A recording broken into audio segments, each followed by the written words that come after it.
കർത്താവായ യേശു ക്രിസ്തുവിന്റെ അതിപരിശുദ്ധ നാമം വാഴ്ത്തപ്പെടുമാറാകട്ടെ. അനുഗ്രഹീതമായ ഈ നല്ല ദിവസത്തിനായിട്ട് ഞാൻ എൻ്റെ ദൈവത്തെ നന്ദിയോടെ സ്തുതിക്കുന്നു. തുറന്നോസിന്റെ പാഠശാല എന്ന ഈ ബൈബിൾ ക്ലാസിന്റെ 101ാമത്തെ സെഷനിലേക്ക് നാം കടന്നു വന്നിരിക്കുകയാണ്. എല്ലാവർക്കും ഒരിക്കൽ കൂടി യേശു ക്രിസ്തുവിന്റെ നിശ്ചല നാമത്തിൽ സ്നേഹത്തെയും വന്ദനത്തെയും അറിയിക്കുന്നു. കർത്താവ് നമ്മളെ ധാരാളമായിട്ട് അനുഗ്രഹിക്കട്ടെ. ചേർന്ന് പഠിക്കുവാനും ഈ കാര്യങ്ങളൊക്കെ നമ്മൾ പഠിക്കുന്നത് മറ്റുള്ളവരിലേക്ക് പകർന്നു കൊടുക്കുവാനും ഒക്കെ കർത്താവ് നമുക്ക് കൃപ തരട്ടെ.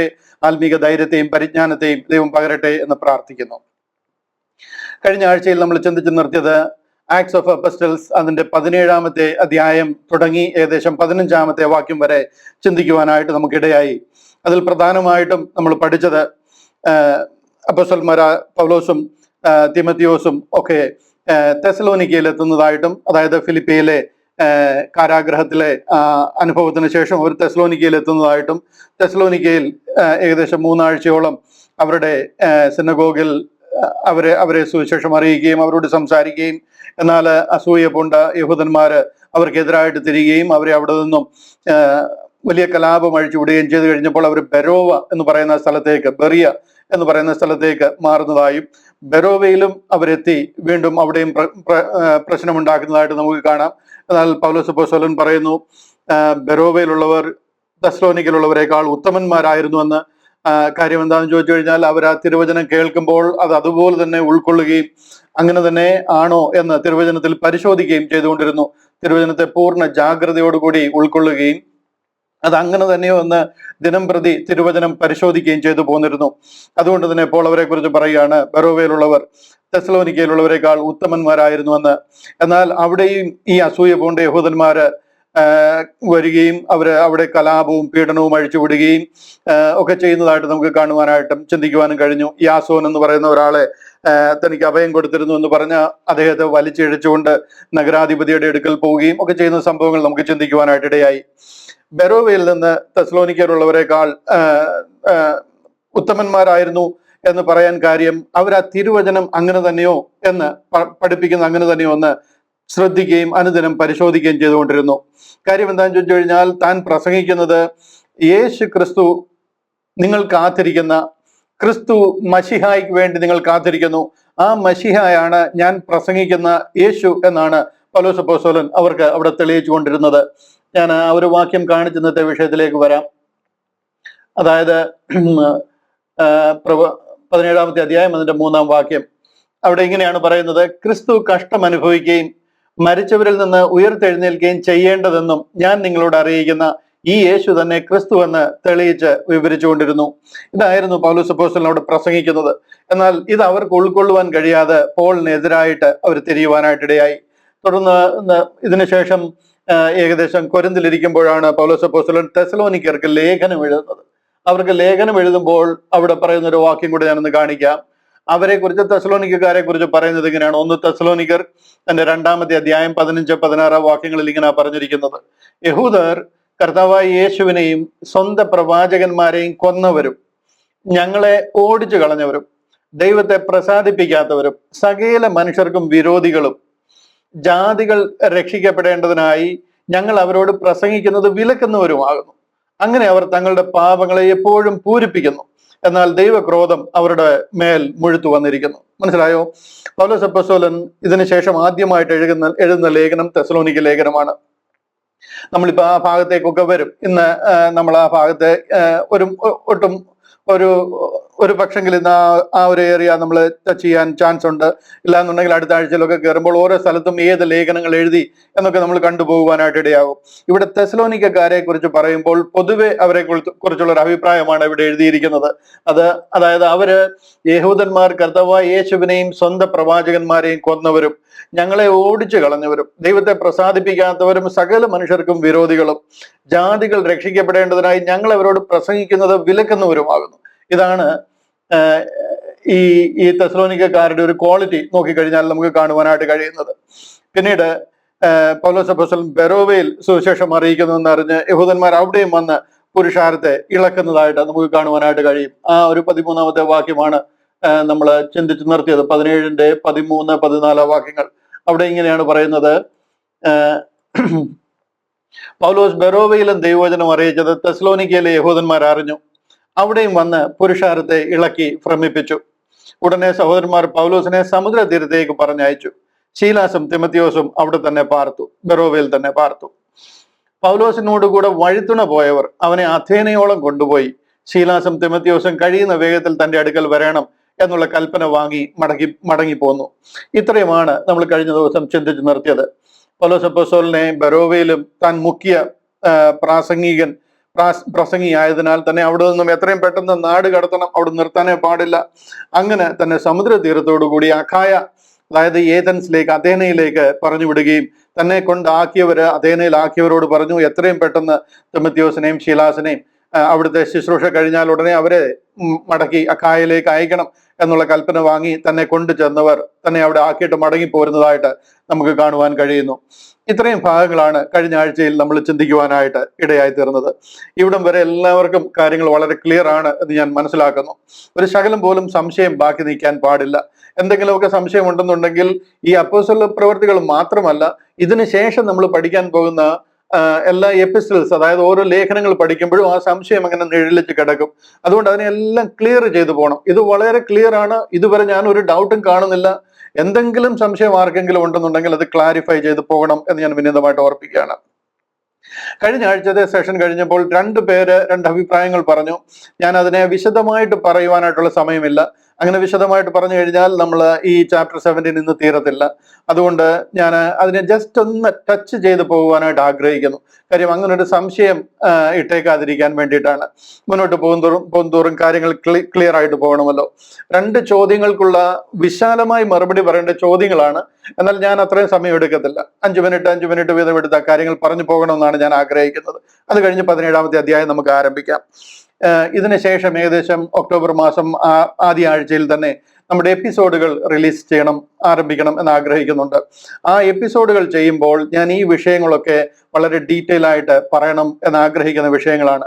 അതുകൊണ്ട് തന്നെ ഇന്ന് അധികം സമയം അവിടെ നിൽക്കുന്നില്ല. 2 ചോദ്യങ്ങൾ ഇതായിരുന്നു. 2 ചോദ്യങ്ങൾ എന്ന് പറയാൻ പറ്റത്തില്ല, 2 കൺസേൺസ് ആണ്. ഒന്ന് ഇതാണ്, പൗലോസ് അപ്പോസ്തലൻ കർത്താവായ യേശു ക്രിസ്തു കഷ്ടം അനുഭവിക്കുമെന്ന് പ്രസംഗിക്കുന്നുണ്ടല്ലോ. ആ കഷ്ടം അനുഭവിക്കുന്ന ക്രിസ്തുവിനെയാണ് ഞാൻ പ്രസംഗിക്കുന്ന യേശു എന്ന് പറയുന്നുണ്ടല്ലോ. അതിൽ നിന്നും കർത്താവിന്റെ ക്രൂശ് മരണവും മരണ പുനരുദ്ധാനവും ഒക്കെ മുൻകൂട്ടി പറഞ്ഞിരിക്കുന്നതിനാൽ അതൊരു മർമ്മമാണെന്ന് എങ്ങനെ പറയാൻ കഴിയും? പ്രത്യുത പ്രവാചകന്മാരാൽ വെളിപ്പെടുത്തിയിരുന്ന ഒരു രക്ഷാ പദ്ധതി അല്ലേ അത് എന്നുള്ളതാണ് ഒരു ചോദ്യം. അതായത് കർത്താവിന്റെ മരണത്തെക്കുറിച്ചും പുനരുദ്ധാനത്തെക്കുറിച്ചും നിങ്ങൾ ഈ പറയുന്ന മശിഹയാണ് ഞാൻ പ്രസംഗിക്കുന്ന യേശു, ആ ക്രിസ്തു കഷ്ടം അനുഭവിക്കണം എന്നൊക്കെ നമുക്കറിയാം, പ്രവചന പുസ്തകങ്ങൾ കൂടെ നമ്മളെ അറിയിച്ചിട്ടുള്ളതാണ് എന്നൊക്കെ പറയുമ്പോൾ അതൊരു മിസ്റ്ററിയുടെ ഭാഗമാണോ? അത് ഓൾറെഡി വെളിപ്പെടുത്തിയിരിക്കുന്ന കാര്യമല്ലേ എന്നുള്ളതാണ് ചോദ്യം. അതായത് കർത്താവിന്റെ ആ കഷ്ടാനുഭവത്തിന്, കർത്താവ് യെശയ്യാ പ്രവചനം 53 പറയുന്ന ആ കഷ്ടാനുഭവങ്ങൾ, അതിനൊരു എക്സ്റ്റെൻഡഡ് ആപ്ലിക്കേഷൻ ഇല്ലേ? നമുക്കും അത് ബാധകമല്ലേ? അതായത് കർത്താവിന്റെ കഷ്ടാനുഭവങ്ങൾ യഹൂദനും ക്രിസ്ത്യാനിക്കും ഒരുപോലെ ബാധകമല്ലേ? ഇതാണ് ഒരു ചോദ്യം. വളരെ നല്ലൊരു ചോദ്യമാണ്. ഇത് വളരെ നൈസായിട്ട് ഡിവൈഡ് ചെയ്ത് മനസ്സിലാക്കിയില്ലെന്നുണ്ടെങ്കിൽ നമുക്കതിനെ കറക്റ്റായിട്ട് ഉൾക്കൊള്ളുവാൻ കഴിയാതെ പോകും. ബൈ ചാൻസ് നമ്മളത് ഉൾക്കൊള്ളാതെ പോയി കഴിഞ്ഞാൽ മിസ്റ്ററി, ആ റെവലേഷന് അതിനൊരു വിലയില്ലാതെ പോകും. കർത്താവിന്റെ ആ കാൽവറിയിൽ കൂടെ തുറന്ന രക്ഷാ പദ്ധതി, അല്ലെങ്കിൽ ആ കാൽവറി ക്രൂസിന്റെ ആ മഹത്വം എന്താണെന്നുള്ളതിന്റെ ആ ഒരു ഒറിജിനൽ ഗ്ലോറി എന്താണെന്ന് നമുക്ക് മനസ്സിലാകാതെ പോകും. ഇത് നേരത്തെ പറഞ്ഞിരുന്നതും പണ്ട് പുരാതന കാലം മുതലേ 1000 വർഷങ്ങൾക്ക് മുമ്പേ ഇത് വെളിപ്പെടുത്തിയിരുന്ന ഒരു കാര്യത്തിന്റെ നിവർത്തീകരണം അവിടെ നടന്നു എന്നുള്ളതല്ലാതെ അതിനകത്തിൽ വേറെ ഒരു പ്രത്യേകത അവിടെ ഇല്ല എന്ന് നമ്മൾ മനസ്സിലാക്കിയാൽ ആ ക്രൂശിന്റെ മഹത്വം എന്താണെന്ന് നമുക്ക് മനസ്സിലാകാതെ പോകും. അതുകൊണ്ടാണ് ചുമ്മാ ഇന്ന് ഒത്തിരി ക്രൂശുകൾ അവിടെ ഇവിടെയും പള്ളിയുടെ മേലിൽ കോൺക്രീറ്റിന്റെയും കാശ് ഭരിക്കുന്ന വഞ്ചിയുടെ മേലും ഒക്കെ ക്രൂശും, ഇങ്ങനെ ഒരു ഇമ്പോർട്ടൻസ് ഇല്ലാതെ എന്തോ ഒരു ക്രൂശ് കഴുതയിലും കഥയിലും ഒക്കെ നമ്മളിങ്ങനെ അളുങ്കിന്റെയും പളുങ്കിന്റെയും ഒക്കെ ഒരു ക്രൂശ് കെട്ടിയിട്ടിരിക്കുന്നു എന്നുള്ളതല്ലാതെ അതിന്റെ മഹത്വം എന്താണെന്ന് മനസ്സിലാകേണ്ടുന്നത് പോലെ ക്രിസ്ത്യാനിക്ക് മനസ്സിലാകാതെ പോകും, ജനത്തിന് മനസ്സിലാകാതെ പോകും. ഇത് സാത്താന്റെ വലിയൊരു തന്ത്രമാണ്. ആ ക്രൂശിന്റെ മഹത്വം എന്താണെന്ന് നമ്മൾ അറിയാതിരിക്കണം എന്നുള്ളതാണ് സാത്താന്റെ പരമപ്രധാനമായ ഗോൾ എന്ന് പറയുന്നത്. അവൻ ഒരിക്കലും അതിലൂടെ തുറന്നിരിക്കുന്ന രക്ഷാമാർഗവും അതിന്റെ ആ ഒരു മഹത്വം എന്താണെന്ന് ജനത്തിന് മനസ്സിലാകരുത്. അതുകൊണ്ട് തന്നെ ഐസയ 53 പറഞ്ഞിരിക്കുന്ന കാര്യങ്ങൾ വളരെ ഇമ്പോർട്ടന്റ് ആണെങ്കിലും അത് യഹൂദന്റെയും ക്രിസ്ത്യാനിയുടെയും കൂടെ ഒരു ഉപദേശമാണെന്ന് വരുത്തി തീർത്തു കഴിഞ്ഞാൽ നമുക്കെന്തോ പണ്ട് പുരാതന കാലം മുതലേ പറഞ്ഞിരുന്ന ഒരു കാര്യം അവിടെ നിവൃത്തിയായി പോയി എന്നുള്ള രീതിയിൽ നമ്മൾ അതിനെ മനസ്സിലാക്കി വായിച്ചങ്ങ് വിടും. ചിലപ്പോൾ നമുക്ക് ആ പ്രയാസം കാണുമ്പോൾ അല്പം കണ്ണു നനഞ്ഞെന്നിരിക്കുമായിരിക്കും. അതിൽ കൂടുതലൊന്നും അവിടെ നടക്കത്തില്ല നമ്മൾ ഈ കാര്യങ്ങളെ പൂർണ്ണമായിട്ട് മനസ്സിലാക്കിയില്ലെങ്കിൽ. അതുകൊണ്ട് തന്നെ അതിനെ ഒന്ന് ശരിക്കും ടച്ച് ചെയ്തു പോകണം. ഐസയ 53 ഒരിക്കലല്ല, ഒരു 2-3 എപ്പിസോഡ് എടുത്ത് അതിനെ എക്സ്പ്ലെയിൻ ചെയ്യണമെന്ന് എനിക്ക് ആഗ്രഹമുണ്ട്. നമ്മൾ എപ്പിസോഡുകൾ ആരംഭിച്ചു കഴിയുമ്പോൾ ആ ഒരു ചാപ്റ്റർ മാത്രം, കാര്യം യെശയ്യാ പ്രവചനത്തിലെ ഏറ്റവും പ്രധാനപ്പെട്ട പ്രവചന പുസ്തകമാണ്, അധ്യായമാണ് 53-ാമത്തെ അധ്യായം എന്ന് പറഞ്ഞു കഴിഞ്ഞാൽ തെറ്റില്ല. അതുകൊണ്ട് തന്നെ ആ അധ്യായത്തെ കുറെ ഡീറ്റെയിൽ ആയിട്ട് ഞാൻ എക്സ്പ്ലെയിൻ ചെയ്യാനായിട്ട് ആഗ്രഹിക്കുന്നുണ്ട്. ഇന്ന് അത്രയും ഡീറ്റെയിൽ ആയിട്ട് പോകുന്നില്ല. രണ്ടാമത്തെ ചോദ്യം കൂടെ പറയാം. ചോദ്യമല്ല, അതും ഇതുപോലൊരു ഒരു കൺസേൺ. ജാതികളുടെ രക്ഷ തന്നെയല്ലേ പത്രോസ് അപ്പോസ്തലൻ പ്രസംഗിച്ചത്? അതിന് ഒരു ഉത്തമ ഉദാഹരണമല്ലേ കൊർന്നല്യോസിന്റെ വീട്ടിലെ വിടുതലും പരിശുദ്ധാത്മ പകർച്ചയും? ഇത് പൗലോസ് അപ്പോസ്തലൻ ഏതോ പ്രത്യേക ഉപദേശം പ്രസംഗിച്ചു എന്ന് നിങ്ങൾ പറയുന്നല്ലോ. എന്താണ് ഇത് തമ്മിലുള്ള വ്യത്യാസം? പത്രോസ് അപ്പോസ്തലൻ പ്രസംഗിച്ചതും കൊർന്നല്യോസിന്റെ വീട്ടിൽ നടന്നതും ജാതികളുടെ ഇടയിൽ ആദ്യമായിട്ട് പോയി പ്രസംഗിച്ചതും ഒക്കെ പത്രോസ് അല്ലേ എന്നുള്ള ഒരു ചോദ്യം. ഇതും വളരെ സ്നേഹമായി ഈ കാര്യങ്ങളെ മനസ്സിലാക്കാനുള്ള ആഗ്രഹത്തോടുകൂടി ചോദിച്ചിരിക്കുന്ന ഒരു ചോദ്യമാണ്. അതുകൊണ്ട് തന്നെ ഇതിനെ രണ്ടിനെയും പെട്ടെന്ന് അധികം എലാബറേറ്റ് ചെയ്യാതെ പെട്ടെന്നൊന്ന് ടച്ച് ചെയ്ത് വിടാനായിട്ട് ഞാൻ ആഗ്രഹിക്കുന്നു. ഒന്നാമത്തേത് കർത്താവിന്റെ കഷ്ടാനുഭവത്തെ കുറിച്ചുള്ളതാണ്. ആ കർത്താവിന്റെ മരണ പുനരുദ്ധാനത്തെ കുറിച്ചോ അല്ലെങ്കിൽ ആ കഷ്ടാനുഭവ സംഭവങ്ങൾ യെശയ്യാ 53 പറഞ്ഞിരിക്കുന്ന കർത്താവ് മരണത്തിന് മുൻപായിട്ട് സഹിക്കുന്ന കഷ്ടാനുഭവങ്ങൾ, അത് മിസ്റ്ററി ആയിരുന്നില്ല, അതിനെക്കുറിച്ച് പറഞ്ഞിട്ടുണ്ടല്ലോ എന്നുള്ള ഒരു അഭിപ്രായം. തീർച്ചയായിട്ടും അത് മറഞ്ഞിരുന്ന ഒരു മർമ്മമേ അല്ല. അത് വളരെ വ്യക്തമായിട്ട് പല പ്രവാചകന്മാരിൽ കൂടി വെളിപ്പെടുത്തിയിരിക്കുന്നതാണ്. അതൊരു മർമ്മമാണെന്ന് ആരും പറയുന്നില്ല. കർത്താവ് ഇവിടെ ജനിക്കുമെന്നും മരിക്കുമെന്നും ഒക്കെ ഉള്ളതെല്ലാം പ്രവചനമാണ്. കർത്താവ് എവിടെ ജനിക്കുമെന്നും ഏത് ഗ്രാമത്തിൽ ജനിക്കുമെന്നും കർത്താവിന് എന്ത് പേരിടണമെന്നും ഏത് ഗോത്രത്തിൽ, അതായത് ഏത് കുടുംബത്തിൽ ജനിക്കുമെന്നും വരെ അവിടെ മുതൽ തുടങ്ങിയിരിക്കുക, ഏത് കല്ലറയിൽ അടക്കും എന്ന് വരെ പ്രവചിച്ചിരിക്കുക. ഈ മത്തായി, മർക്കോസ്, ലൂക്കോസ് മാത്രം 351 പ്രവചനങ്ങളാണ് നിവൃത്തിയായിരിക്കുന്നത്. മനസ്സിലാകുന്നുണ്ടോ? അപ്പൊ കർത്താവ് തന്നെ യോഹന്നാന്റെ സുവിശേഷം 5-ാം അധ്യായത്തില് കർത്താവ് തന്നെ പറയുന്നുണ്ട്, നിങ്ങൾ തിരുവചനത്തെ പരിശോധിച്ച് നോക്കുക, എന്നെക്കുറിച്ച് ഉടനീളം അതിൽ പറഞ്ഞിരിക്കുക. നിങ്ങൾ ഞാൻ ആരാണെന്ന് അന്വേഷിക്കുന്നെങ്കിൽ search the scriptures and you will come to know who am I. കർത്താവ് മുഴുവനും പുസ്തകത്തിൽ കർത്താവിനെ കുറിച്ച് അതുപോലെ പറഞ്ഞിരിക്കുക. എന്നാൽ എന്താണ് ഇവിടുത്തെ മിസ്റ്ററി എന്ന് പറയുന്നത് ചോദിച്ചു കഴിഞ്ഞാൽ, ഞാനും നിങ്ങളും, അതായത് വിജാതീയരായ ജാതികളായ നമ്മൾ ആ ക്രൂശിലൂടെ നടന്ന പരമയാഗത്തിലെ വിശ്വാസത്താൽ രക്ഷിക്കപ്പെടുമെന്നും കൃപയാൽ വിശ്വാസം മൂലം സകല മനുഷ്യർക്കും രക്ഷാകരമായ ദൈവകൃപ ഉദിക്കുമെന്നും രക്ഷിക്കപ്പെട്ടവരെ ചേർപ്പാൻ കർത്താവ് വാനമേഘങ്ങളിൽ വരുമെന്നും അങ്ങനെ നാം വിശുദ്ധന്മാരുടെ കൂട്ടമായ സഭ ഇവിടുന്ന് ചേർക്കപ്പെട്ട് നാം നിത്യം സ്വർഗത്തിൽ വസിക്കാൻ പോകുന്നു എന്നുള്ളതാണ് മിസ്റ്ററി. ഹല്ലേലൂയ. അത് മനസ്സിലായി എന്ന് വിശ്വസിക്കുന്നു. ഇവിടെ കർത്താവ് വരുമെന്നോ കർത്താവ് മരിക്കുമെന്നോ ഉള്ളതോ അല്ല മിസ്റ്ററി. ക്രൂശ് മരണമോ അല്ലെങ്കിൽ കർത്താവിന്റെ കഷ്ടാനുഭവമോ അല്ല ഇവിടെ മറഞ്ഞിരുന്ന മർമ്മം എന്ന് പറയുന്നത്. മറിച്ച് ജാതികൾ ആ ക്രൂശിലെ പരമയാഗത്താൽ, ജാതികൾ എന്ന് പറഞ്ഞു കഴിഞ്ഞാൽ അതിന് മുമ്പുണ്ടായിരുന്ന അല്ലെങ്കിൽ ആ കാലഘട്ടത്തിൽ ഉണ്ടായിരുന്ന ജാതികൾ എന്ന് പറയുന്നവർക്ക് രക്ഷിക്കപ്പെടുവാൻ അവർക്ക് ഒരേ ഒരു മാർഗമേ ഉള്ളൂ. അത് യഹൂദ മതാനുസാരിയായി മാറുക, കൽപ്പനകളും പ്രമാണങ്ങളും അനുസരിക്കുക. അങ്ങനെ അനുസരിച്ച് യഹൂദ മതം വിശ്വാസിക്കുന്ന ആ ഒരു പ്രോസ്ലൈറ്റ് ആയിട്ട് മാറുന്ന ആൾക്കാർ വളരെ ചുരുക്കം പേരുണ്ട്, ഇല്ല എന്നല്ല. ആ ഒരു റൂട്ട് ഉണ്ട്. അതായത് ഒരു പെർസെൻറ്റേജ്, 99% ജന്മന യഹൂദനായിരിക്കുമ്പോൾ 1-2% അങ്ങനെ ആ ഒരു പ്രോസലൈസേഷനിൽ കൂടെ യഹൂദന്മാരാകുന്നവരുണ്ട്, യഹൂദ മതാനുസാരികൾ എന്ന് പറയുന്നത്. അതും കിങ്ഡം വിശ്വാസത്തിലാണ് അവരായിരിക്കുന്നത്. അവര് ഈ ലോകത്തിൽ ദൈവം സ്വർഗം ഭൂമിയിലാക്കാൻ പോകുന്ന, സ്വർഗസ്ഥനായ ഞങ്ങളുടെ പിതാവേ നിന്റെ രാജ്യം വരണമേ എന്നുള്ള ആ ഒരു ഓഫറാണ്. ആ ഒരു പ്രത്യാശയിലും ആ ഒരു ദൈവിക വിളിയിലുമാണ് അവരായിരിക്കുന്നത്. എന്നാൽ ഇന്ന് ഞാനും നിങ്ങളുമായിരിക്കുന്നത് പോലെ ആ ക്രൂശിലെ പരമയാഗത്തിലെ വിശ്വാസത്താൽ നമ്മൾ രക്ഷിക്കപ്പെടുമെന്നും കൃപയാൽ വിശ്വാസം മൂലം സകല മനുഷ്യർക്കും രക്ഷാകരമായ ദൈവകൃപ ഉദിച്ചിരിക്കുന്നുവെന്നും. എങ്ങനെ? സകല മനുഷ്യർക്കും. അതിൽ ആരൊക്കെയാ ഉള്ളത്? അതിൽ ഉലകത്തിൽ ഉള്ള സകല മനുഷ്യരുമുണ്ട്. അതിൽ യഹൂദനെന്നും യവനെന്നും ഒന്നുമില്ല. അതിൽ പാമരനെന്നും പണ്ഡിതനെന്നും കറുത്തവനെന്നും വെളുത്തവനെന്നും ഇല്ല. മനുഷ്യനാണോ അവൻ ഈ കൂട്ടത്തിൽ പെടുന്നവരാ. സകല മനുഷ്യർക്കും രക്ഷാകരമായ ദൈവകൃപ ഉദിച്ചിരിക്കുക. അങ്ങനെ രക്ഷിക്കപ്പെട്ടവരെ ചേർക്കാൻ കർത്താവ് വാനമേഘങ്ങളിൽ വരും. റാപ്ചറിൽ സഭ ഇവിടുന്ന് ചേർക്കപ്പെടും. അങ്ങനെ നാം നിത്യം സ്വർഗത്തിൽ വസിക്കാൻ പോകുന്നു. ഇതാണ് മിസ്റ്ററി. ഇത് രണ്ടും കൂടെ കൂട്ടിക്കുഴയ്ക്കരുത്. യഹൂദന്റെ കഷ്ടാനുഭവങ്ങൾ യഹൂദന്റെ രക്ഷയ്ക്കായിട്ടും യഹൂദന്റെ അനുതാപത്തിനായിട്ടും വിടുതലിനായിട്ടും അവർക്ക് പകരമായി കർത്താവ് കഷ്ടം അനുഭവിക്കും എന്നുള്ളത് ഇതിനു മുൻപേ പ്രവചിച്ചിരുന്നതാണ്. എന്റെ ജനത്തിന്റെ അതിക്രമ നിമിത്തം കർത്താവ് കഷ്ടം അനുഭവിക്കും. ആരായി എന്റെ ജനം എന്നൊക്കെ പറയുന്നതെന്ന് അറിയാമോ? അന്ന് എന്റെ ജനം എന്ന് പറയുന്നത് ഇത് യെശയ്യാ പ്രവാചകനാണ് എഴുതുന്നത്. യെശയ്യാ പ്രവാചകൻ യഹൂദനാ. തന്നെ ദൈവത്തിന്റെ നാവായി തന്റെ ജനത്തോട് സംസാരിക്കാൻ ദൈവം അയച്ചിരിക്കുന്ന ദൈവത്തിന്റെ പ്രവാചകന്മാരാ.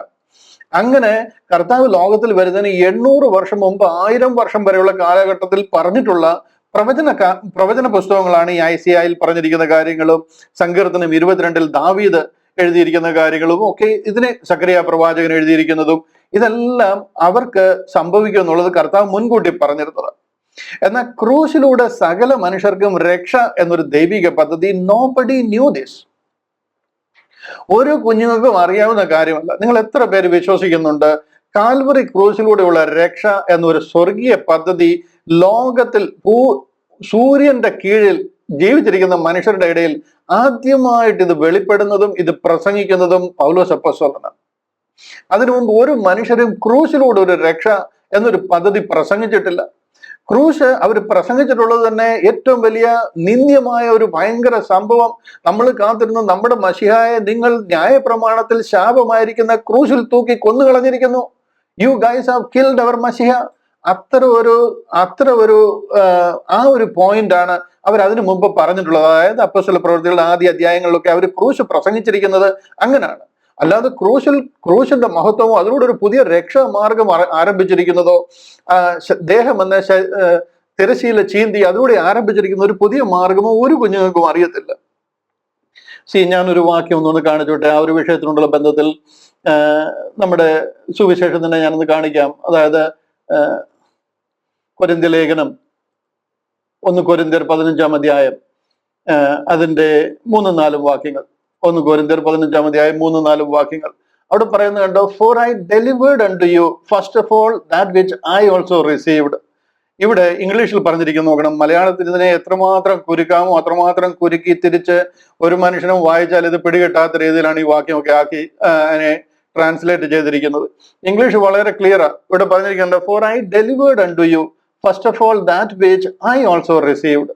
മനസ്സിലായി എന്താ പറഞ്ഞിരിക്കുന്നത് കണ്ടോ? ഞാൻ നിങ്ങൾക്ക് ഏൽപ്പിച്ചത്, ആദ്യമായിട്ട് എനിക്ക് ലഭിച്ചത് ഞാൻ കർത്താവിൽ നിന്ന് പ്രാപിക്കുകയും നിങ്ങൾ കേൾപ്പിക്കുകയും ചെയ്തതെന്നാൽ, അതിന്റെ സിമ്പിൾ മലയാളം അതാണ്.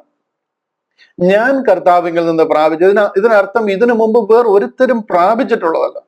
ഞാൻ കർത്താവിൽ നിന്ന് പ്രാപിക്കുകയും അത് നിങ്ങൾ കേൾപ്പിക്കുകയും ചെയ്തിരിക്കുക. For I delivered unto you first of all that which I also received. മനസ്സിലായോ? അതിന്റെ 1-ാമത്തെ വാക്യം കണ്ടില്ലയോ? അതിന്റെ ഇത് തുടങ്ങുന്നിടത്ത് പറയുന്നത് കണ്ടോ? Moreover brethren I declare unto you the gospel which I preached unto U.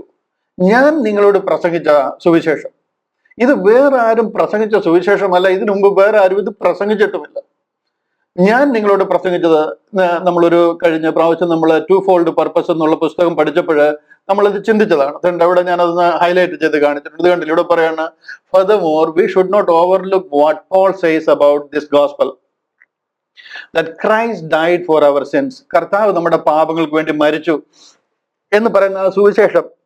He calls it the gospel which I preached unto you. കണ്ടോ, Paul പറയുന്നത് the gospel which I preached unto you. ഞാൻ നിങ്ങളോട് സുവിശേഷിച്ച സുവിശേഷം ഇത് വേറെ ഒരു മനുഷ്യരും സുവിശേഷിച്ചിട്ടുള്ളതല്ല. ആദ്യമായിട്ട് പോളാണ് ഈ സുവിശേഷം പ്രസംഗിച്ചു തുടങ്ങുന്നത്. എന്താണ് ആ സുവിശേഷം? Christ died for our sins. ക്രിസ്തു നമ്മുടെ പാപങ്ങൾക്ക് വേണ്ടി തിരുവെഴുത്തുകളും പ്രകാരം മരിച്ചു എന്നൊരു സുവിശേഷം ഈ ലോകത്തിൽ ആദ്യം പ്രസംഗിക്കുന്നത് പൗലോസ് അപ്പോസ്തലനാണ്. The gospel which I preached unto you. അടുത്ത വാക്യം കണ്ടോ, ആൻഡ് ആഡ്സ്, അപ്പോൾ അതിനോട് ആഡ് ചെയ്തിരിക്കുക, I delivered unto you first of all that which I also received. ഞാൻ ആദ്യമായിട്ട് കർത്താവിൽ നിന്ന് പ്രാപിക്കുകയും നിങ്ങൾ കേൾപ്പിക്കുകയും ചെയ്തതെന്നാൽ. ഇതൊക്കെ ഞാൻ എന്തിനാ കാണിക്കുന്നതെന്ന് ചോദിച്ചു കഴിഞ്ഞാൽ നിങ്ങൾക്കൊന്ന് മനസ്സിലാകണം. ഇതിനു മുമ്പ് ഈ ക്രൂശിലൂടെയുള്ള രക്ഷാമാർഗം ക്രൂശിലൂടെ സകല മനുഷ്യർക്കും രക്ഷ ലഭിക്കാൻ പോകുന്നു എന്ന് ആരും പ്രസംഗിച്ചിട്ടില്ല. കാരണം ആർക്കും അറിയത്തില്ല. കാരണം ദൈവം അത് സ്വർഗത്തിൽ മറച്ചു വെച്ചിരുന്ന ഒരു സ്വർഗീയ മർമ്മമാണ്. ഇത് അറിഞ്ഞിരുന്നുവെങ്കിൽ സാത്താൻ ഈ സംഗതി നടക്കാൻ അനുവദിക്കത്തില്ലായിരുന്നു. അതുകൊണ്ട് പർപ്പസ്ലി ദൈവം മറച്ചു വെച്ചിരുന്ന. ഇനിയും അതല്ല, ദൈവം മറച്ചു വെച്ചിരുന്നതാണെങ്കിലും ഇത് പണ്ട് മുതലേ എല്ലാവർക്കും അറിയാമായിരുന്നു എന്നൊക്കെ പറഞ്ഞു കഴിഞ്ഞാൽ നിങ്ങൾ ദൈവത്തിനെതിരെ തിരിയുന്നവരെന്ന് പറയേണ്ടതായിട്ട് വരും. കാര്യം അത്ര ക്ലിയർ ആയിട്ടുള്ള ഒരു കാര്യമാണിത്. അതിനെ നിങ്ങൾ മനസ്സിലാക്കുന്നു എന്ന് ഞാൻ വിശ്വസിക്കുന്നു. ഇവിടെ സാത്താൻ ഈസി ആയിട്ട് ക്രൂശിലൂടെ തുറന്ന രക്ഷാപദ്ധതിയും ക്രൂശിന്റെ മഹത്വവും മറയ്ക്കാൻ കഴിയുന്നത് ഇതിനു മുൻപ് മുതലേ പറഞ്ഞിരുന്ന ഒരു കാര്യമാണ്. അതിന് നത്തിങ് സ്പെഷ്യൽ അബൌട്ട് ക്രോസ് എന്ന ഒരു ചിന്ത നമ്മുടെ ഉള്ളിൽ വരുത്തി കഴിഞ്ഞാൽ പിന്നെ നമുക്ക് അതിന്റെ ആ ഒരു സീരിയസ്നെസ് മനസ്സിലാകാതെ പോകും. ഇന്ന് അതാണ് ക്രിസ്ത്യാനിറ്റിക്ക് പറ്റിയിരിക്കുന്നത്. അങ്ങനെയാണ് ഇന്ന് ക്രിസ്ത്യൻസിന്റെ കണ്ണ് കെട്ടിയിരിക്കുന്നത്. ഇവിടാണ് റൈറ്റ്ലി ഡിവൈഡിന്റെ ഇമ്പോർട്ടൻസ് എന്താണെന്നുള്ളത് നമ്മൾ മനസ്സിലാക്കേണ്ടത്. വളരെ ഏത് പോയിന്റിൽ പിടിച്ചു കഴിഞ്ഞാൽ നമ്മളെ ഇത് മനസ്സിലാക്കാതെ സൈഡ് ലൈൻ ചെയ്ത് കൊണ്ടുപോകാൻ പറ്റുമോ അതൊക്കെ ചെയ്യാൻ സാമർഥ്യമുള്ളവനാണ് സാത്താൻ, നിങ്ങൾ മനസ്സിലാക്കണം. യെശയ്യാ പ്രവചനം 53 സങ്കീർത്തനം 22 ഒക്കെ പറയുന്നത് ക്രിസ്ത്യാനിറ്റി ആരംഭിക്കുന്നതിന് ആയിരക്കണക്കിന് വർഷം മുമ്പ് 900 years 800 years മുമ്പാണ് ഐസിയ എഴുതുന്നത്. 100 വർഷത്തോളം 1000 വർഷത്തോളം മുമ്പാണ് സങ്കീർത്തനങ്ങള് ദാവീദ് 22ാമത്തെ സങ്കീർത്തനങ്ങൾ എഴുതുന്നത്. മനസ്സിലാകുന്നുണ്ടോ? അപ്പോഴ് അതിനെയൊക്കെ അതൊക്കെ എഴുതിയിരുന്നതിന് പർപ്പസ് ഉണ്ട്. ഒന്ന് രണ്ട് വാക്കുകൾ കൂടെ ഞാനൊന്ന് കാണിച്ച് അവിടെ നിന്ന് മാറാം. സക്കറിയ പ്രവചനം, ഇതിന്റെയൊക്കെ പർപ്പസ് എന്താണെന്ന് നോക്കി കണ്ടില്ലയോ? സക്കറിയ പ്രവാചകൻ പറഞ്ഞിരിക്കുന്നുണ്ടോ, അന്നാളിൽ അവന്റെ കാൽ യെരുശലേമിനെതിരെ കിഴക്കുള്ള ഒലിവ് മലയിൽ നിൽക്കും. കർത്താവിന്റെ മടങ്ങിവരവിന്റെ സമയത്ത് ഇതിനൊക്കെ അവരുടെ ഇടയിൽ ഒരു എക്സ്റ്റൻഡഡ് ആപ്ലിക്കേഷൻ ഉണ്ട്. 1000 വർഷങ്ങൾക്ക് മുമ്പ് അവരോട് പറഞ്ഞിരിക്കുന്ന കാര്യം അവരുടെ ഇടയിൽ അവരുടെ കർത്താവ് വരുന്നതിനെ കുറിച്ചാണ്. അത് അവർക്ക് ആ ഒരു എക്സ്റ്റൻഡഡ് ആപ്ലിക്കേഷൻ ഉണ്ട്. ദാറ്റ്സ് ഫോർ ജ്യൂസ്, അവർക്ക് വേണ്ടിയിട്ടുള്ളതാണ്. അത് നമ്മൾ കയറി കവർന്നെടുക്കരുത്. ഈ പുസ്തകത്തിന്റെ കൂടെ തനാക്ക് ഇതിന്റെ കൂടെ ചേർത്തിട്ടുണ്ടെന്ന് പറഞ്ഞ് അതിലുള്ള ഉപദേശങ്ങളെല്ലാം കൂടെ ചേർത്ത് എടുത്തു കഴിഞ്ഞാൽ നമ്മൾ ആകെ ഇതുപോലെ തെറ്റിപ്പോകും. നമ്മുടെ ഉപദേശത്തിൽ നമ്മൾ കംപ്ലീറ്റ് മാറിപ്പോകും. ഇവിടെ പറയുന്നുണ്ട്, അന്നാളിൽ അവന്റെ കാൽ യെരുശലേമിനെതിരെ കിഴക്കുള്ള ഒലിവ് മലയിൽ നിൽക്കും. ഇത് കർത്താവ് രാജാതി രാജാവായി ലോകത്തിൽ വാഴുവാൻ വരുന്ന ഒരു രണ്ടാമത്തെ വരവിനെ കുറിച്ചായി പറയുന്നത്. ഒലിവ് മല കിഴക്ക് പടിഞ്ഞാറായി നടുവെ പിളർന്നു പോകും. ഇത് എത്രയോ വർഷങ്ങൾക്ക് മുമ്പ്, നൂറ്റാണ്ടുകൾക്ക് മുമ്പ് എഴുതിയിരിക്കുന്ന കാര്യമെന്നറിയാമോ? ഇത് യഹൂദനോട് പറഞ്ഞിരിക്കുന്ന യഹൂദ പ്രവാചകനായ സക്കറിയ പ്രവാചകൻ യഹൂദനോട് പ്രവചിച്ചിരിക്കുക. അവർക്ക് നടക്കേണ്ടുന്ന കാര്യങ്ങളെ കുറിച്ച് പറഞ്ഞിരിക്കുക. ഇതല്ല, ഈ രണ്ടാം വരവല്ല ഞാനും നിങ്ങളും കാത്തിരിക്കേണ്ടുന്നത്. എൻ്റെ പ്രിയ ദൈവമക്കളെ, ക്രിസ്ത്യാനി എന്ന് പറയുന്നത് നമുക്ക് ഇതൊന്നും ഉൾക്കൊള്ളാൻ ഭയങ്കര പാടാ. കാര്യം അതുപോലെ നമ്മള് വല്ലാതെ ഇതുമായിട്ട് കയറി എന്താ പറയുന്നത് ചേർന്ന് കൂടിക്കലർന്ന് മനസ്സിലാക്കി വെച്ചിരിക്കുന്നതുകൊണ്ടാണ് ഈ പ്രോബ്ലം. കർത്താവിന്റെ രണ്ടാമത്തെ വരവെങ്കിൽ നമ്മളിവിടെ കാണത്തില്ല. സഭ ഇവിടുന്ന് അതിനു മുമ്പേ ചേർക്കപ്പെടും. അതിനുശേഷമാണ് ദൈവം അവരെ യഥാസ്ഥാനപ്പെടുത്തുന്നത്. അതിനുശേഷം അവരുടെ ഇടയിലേക്ക് വരുന്ന വരവിനെ കുറിച്ചായി പറയുന്നത്. ഏറ്റവും വലിയൊരു താഴ്വര ഉളവായി വരും. മലയുടെ ഒരു പാതി വടക്കോട്ടും മറ്റേ പാതി തെക്കോട്ടും വാങ്ങിപ്പോകും. കർത്താവിന്റെ കാല് ഒലിവ് മലയിൽ തൊടുന്നതിനെ കുറിച്ചാണ്. ഇത് കർത്താവ് തന്നെ പറഞ്ഞിരിക്കുക. ഒലിവ് മലയിൽ നിന്ന് സ്വർഗാരോഹണം ചെയ്യുമ്പോൾ 12 ശിഷ്യന്മാരും മേപ്പോട്ട് ആകാശത്തോട്ട് നോക്കി നിൽക്കുമ്പോൾ അവരോട് പറയാ, ഗലീല പുരുഷന്മാരെ, നിങ്ങൾ എന്തിനാണ് ആകാശത്തോട്ട് നോക്കി നിൽക്കുന്നത്? നിങ്ങൾ യേശു ക്രിസ്തു മേലോട്ട് പോയത് കണ്ടതുപോലെ, ആരോഹണം ചെയ്ത് കണ്ടതുപോലെ അവൻ തിരികെ വരും. അവിടെ വരും, പോയതുപോലെ തന്നെ വരും. ഒലിവ് മലയിൽ നിന്നാണ് പോയത്, തിരിച്ച് ഒലിവ് മലയിൽ തന്നെ വരും. ഇത് ഇവരോട് എത്രയോ നാൾ മുമ്പേ പറഞ്ഞിരിക്കുന്ന കാര്യമാണ്. അതിന്റെയൊക്കെ നിവർത്തീകരണത്തിന്റെ ഭാഗമായിട്ടുണ്ട്. ഞാൻ അതിനോട് ചേർന്ന് 1-2 വാക്യോടെ കാണിക്കുക. ഞാൻ ആ കഷ്ടാനുഭവത്തിന്റെ കാര്യമാണല്ലോ പറയുന്നത്. അവിടെ നിന്റെ കയ്യിൽ കാണുന്ന ഈ മുറിവുകൾ എന്താണെന്ന് ചോദിക്കുന്നതിന് അവൻ എന്നെ സ്നേഹിക്കുന്നവരുടെ വീട്ടിൽ വെച്ച് ഞാൻ അടി കൊണ്ടതാകുന്നു എന്ന് ഉത്തരം പറയും. ഞാൻ പറയുന്നില്ല, കർത്താവിന്റെ ആ കൈയിലെ ആണിപ്പഴുത്, ആ കൈകാലുകളിലെ ആണിപ്പഴുത്, ആ വിലാപ്പുറത്തെ അടി കൊണ്ടിരിക്കുന്ന പാടുകൾ, ഇതെല്ലാം എന്നും ഉണ്ടായിരിക്കും. അത് അന്ന് ഉണ്ടായി, അത് ഉണങ്ങി പോകത്തില്ല. അത് എറ്റേണിറ്റി മുഴുവൻ ഉണ്ടായിരിക്കും. അത് കാണുമ്പോഴൊക്കെ അവർ അനുതാപത്തോട് ദൈവത്തിന്റെ അടുക്കിലേക്ക് മടങ്ങി വരാനും അവര് ദൈവത്തെ വാഴ്ത്തി സ്തുതിക്കുവാനും ദൈവം അവരുടെ അകൃത്യങ്ങൾ നിമിത്തം അടികൊണ്ടിരിക്കുക. ഇത് അവരുമായിട്ട് വളരെ സ്പെസിഫിക് ആയിട്ട് അവരോട് പറഞ്ഞിരിക്കുന്ന കാര്യങ്ങളാണ്. നിന്റെ കയ്യിൽ കാണുന്ന ഈ മുറിവുകൾ എന്തെന്ന് ചോദിക്കുമ്പോൾ എന്നെ സ്നേഹിക്കുന്നവരുടെ വീട്ടിൽ വെച്ച് ഞാൻ അടി കൊണ്ടതാകുന്നു എന്ന് ഉത്തരം പറയും. ഇതെല്ലാം കർത്താവിന്റെ വരവിനെ അനുബന്ധിച്ച് സക്കറിയ പ്രവാചകൻ പ്രവചിച്ചിരിക്കുന്ന കാര്യങ്ങളാണ്. ഞാൻ ദാവീദ് ഗൃഹത്തിന്മേലും യെരുശലേം നിവാസികളുടെ മേലും കൃപയുടെയും യാചനയുടെയും ആത്മാവിനെ പകരും. തങ്ങൾ കുത്തിയിട്ടുള്ളവങ്കിലേക്ക് അവർ നോക്കും. ഏകജാതനെ കുറിച്ച് വിലപിക്കുന്നത് പോലെ അവർ അവനെ കുറിച്ച് വിലപിക്കും. ആദ്യജാതനെ കുറിച്ച് വ്യസനിക്കുന്നത് പോലെ അവൻ അവനെ കുറിച്ച് വ്യസനിക്കും. ഇവരെല്ലാം തലേ കൈയും വെച്ച് പൂഴി വാരി തലയിലിട്ട് കരഞ്ഞ് മോർണിംഗ് പ്രാർത്ഥിക്കുകയും കരയുകയും അനുദപിക്കുകയും ചെയ്യുന്ന ഒരു സമയം ഉണ്ടാകാൻ പോവുക. കാര്യം അവർ കൊന്നു കളഞ്ഞിരിക്കുന്നതും കുത്തിയവൻ ആരെയാണെന്നുള്ളത് അവർക്ക് പിന്നീട് മനസ്സിലാകും.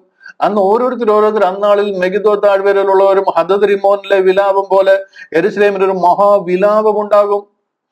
ദേശം കുലം കുലമായി വെവ്വേറെ വിലപിക്കും. ദാവീദ് ഗ്രഹത്തിന്റെ കുലം പ്രത്യേകവും അവരുടെ സ്ത്രീജനം പ്രത്യേകവും, നാഥാൻ ഗ്രഹത്തിന്റെ കുലം പ്രത്യേകവും അവരുടെ സ്ത്രീജനം പ്രത്യേകവും, ഇങ്ങനെ മുഴുവനും വിലാപമാണ്. ഈ സംഭവമൊക്കെ നടക്കുന്നതിനെ കുറിച്ച് സക്കറിയ പ്രവാചകനും ഐസിയായൊക്കെ പറഞ്ഞിരിക്കുന്നത് അവരുടെ ഇടയിൽ വളരെ സ്പെസിഫിക് ആയിട്ട് അവരോട് പറഞ്ഞിരിക്കുന്നത്. കർത്താവ് ഈ ഐസിയ 53 ഈ പറഞ്ഞിരിക്കുന്ന കഷ്ടം അനുഭവിക്കുന്ന കാര്യങ്ങളെ കുറിച്ചൊക്കെ പറയുന്നത് വളരെ സ്പെസിഫിക് ആയിട്ട് തന്റെ ജനത്തിന്റെ അകൃത്യം നിമിത്തം. അതിന്റെ 5-ാം വാക്യം പറയുന്നുണ്ടല്ലോ, എന്നാൽ അവൻ നമ്മുടെ അതിക്രമങ്ങൾ നിമിത്തം മുറിവേറ്റും നമ്മുടെ അകൃത്യങ്ങൾ നിമിത്തം തകർന്നു വരിക്കുന്നു. ഈ നമ്മുടെ അകൃത്യങ്ങൾ എന്നൊക്കെ പറയുന്ന സമയത്ത് ക്രിസ്ത്യാനിറ്റി എന്ന് പറയുന്ന ഒരു കാര്യത്തെക്കുറിച്ച് ചിന്തിച്ചിട്ട് പോലും ഉണ്ടോ എന്ന് നമുക്കറിയത്തില്ല. ഒരു ക്രിസ്ത്യനും അന്നില്ല. ഇതൊന്നും ക്രിസ്ത്യാനിയുടെ ഉപദേശവുമല്ല. ഇത് നമ്മളുമായിട്ടുള്ള ബന്ധം എന്താണെന്ന് ചോദിച്ചു കഴിഞ്ഞാൽ, ഞാൻ എങ്ങനെ അതിനെ ഒന്ന് എക്സ്പ്ലെയിൻ ചെയ്യുന്നത്, ഡീറ്റെയിൽ ആയിട്ട് അതിനെ പിക്ചർ കാണിച്ചും വരച്ചിട്ടും ഒക്കെ എക്സ്പ്ലെയിൻ ചെയ്യേണ്ട വിഷയമാണ്.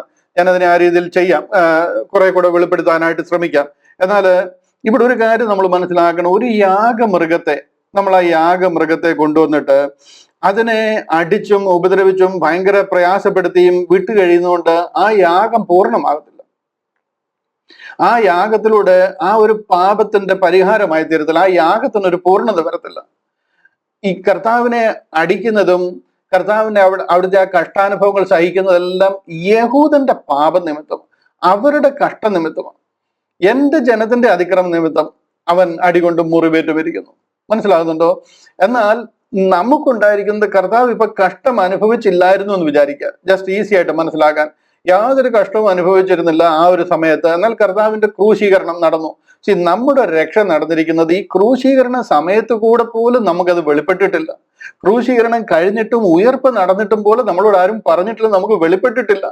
ഇവിടെ ഒരു ക്ലിയർ കാര്യം മനസ്സിലാകേണ്ടത്, അത് കഴിഞ്ഞ് കുറഞ്ഞതോറും 1 വർഷമെങ്കിലും കഴിഞ്ഞതിന് ശേഷമാണ് ക്രിസ്ത്യാനിറ്റി എന്നൊരു മാർഗം ആരംഭിക്കുന്നത്.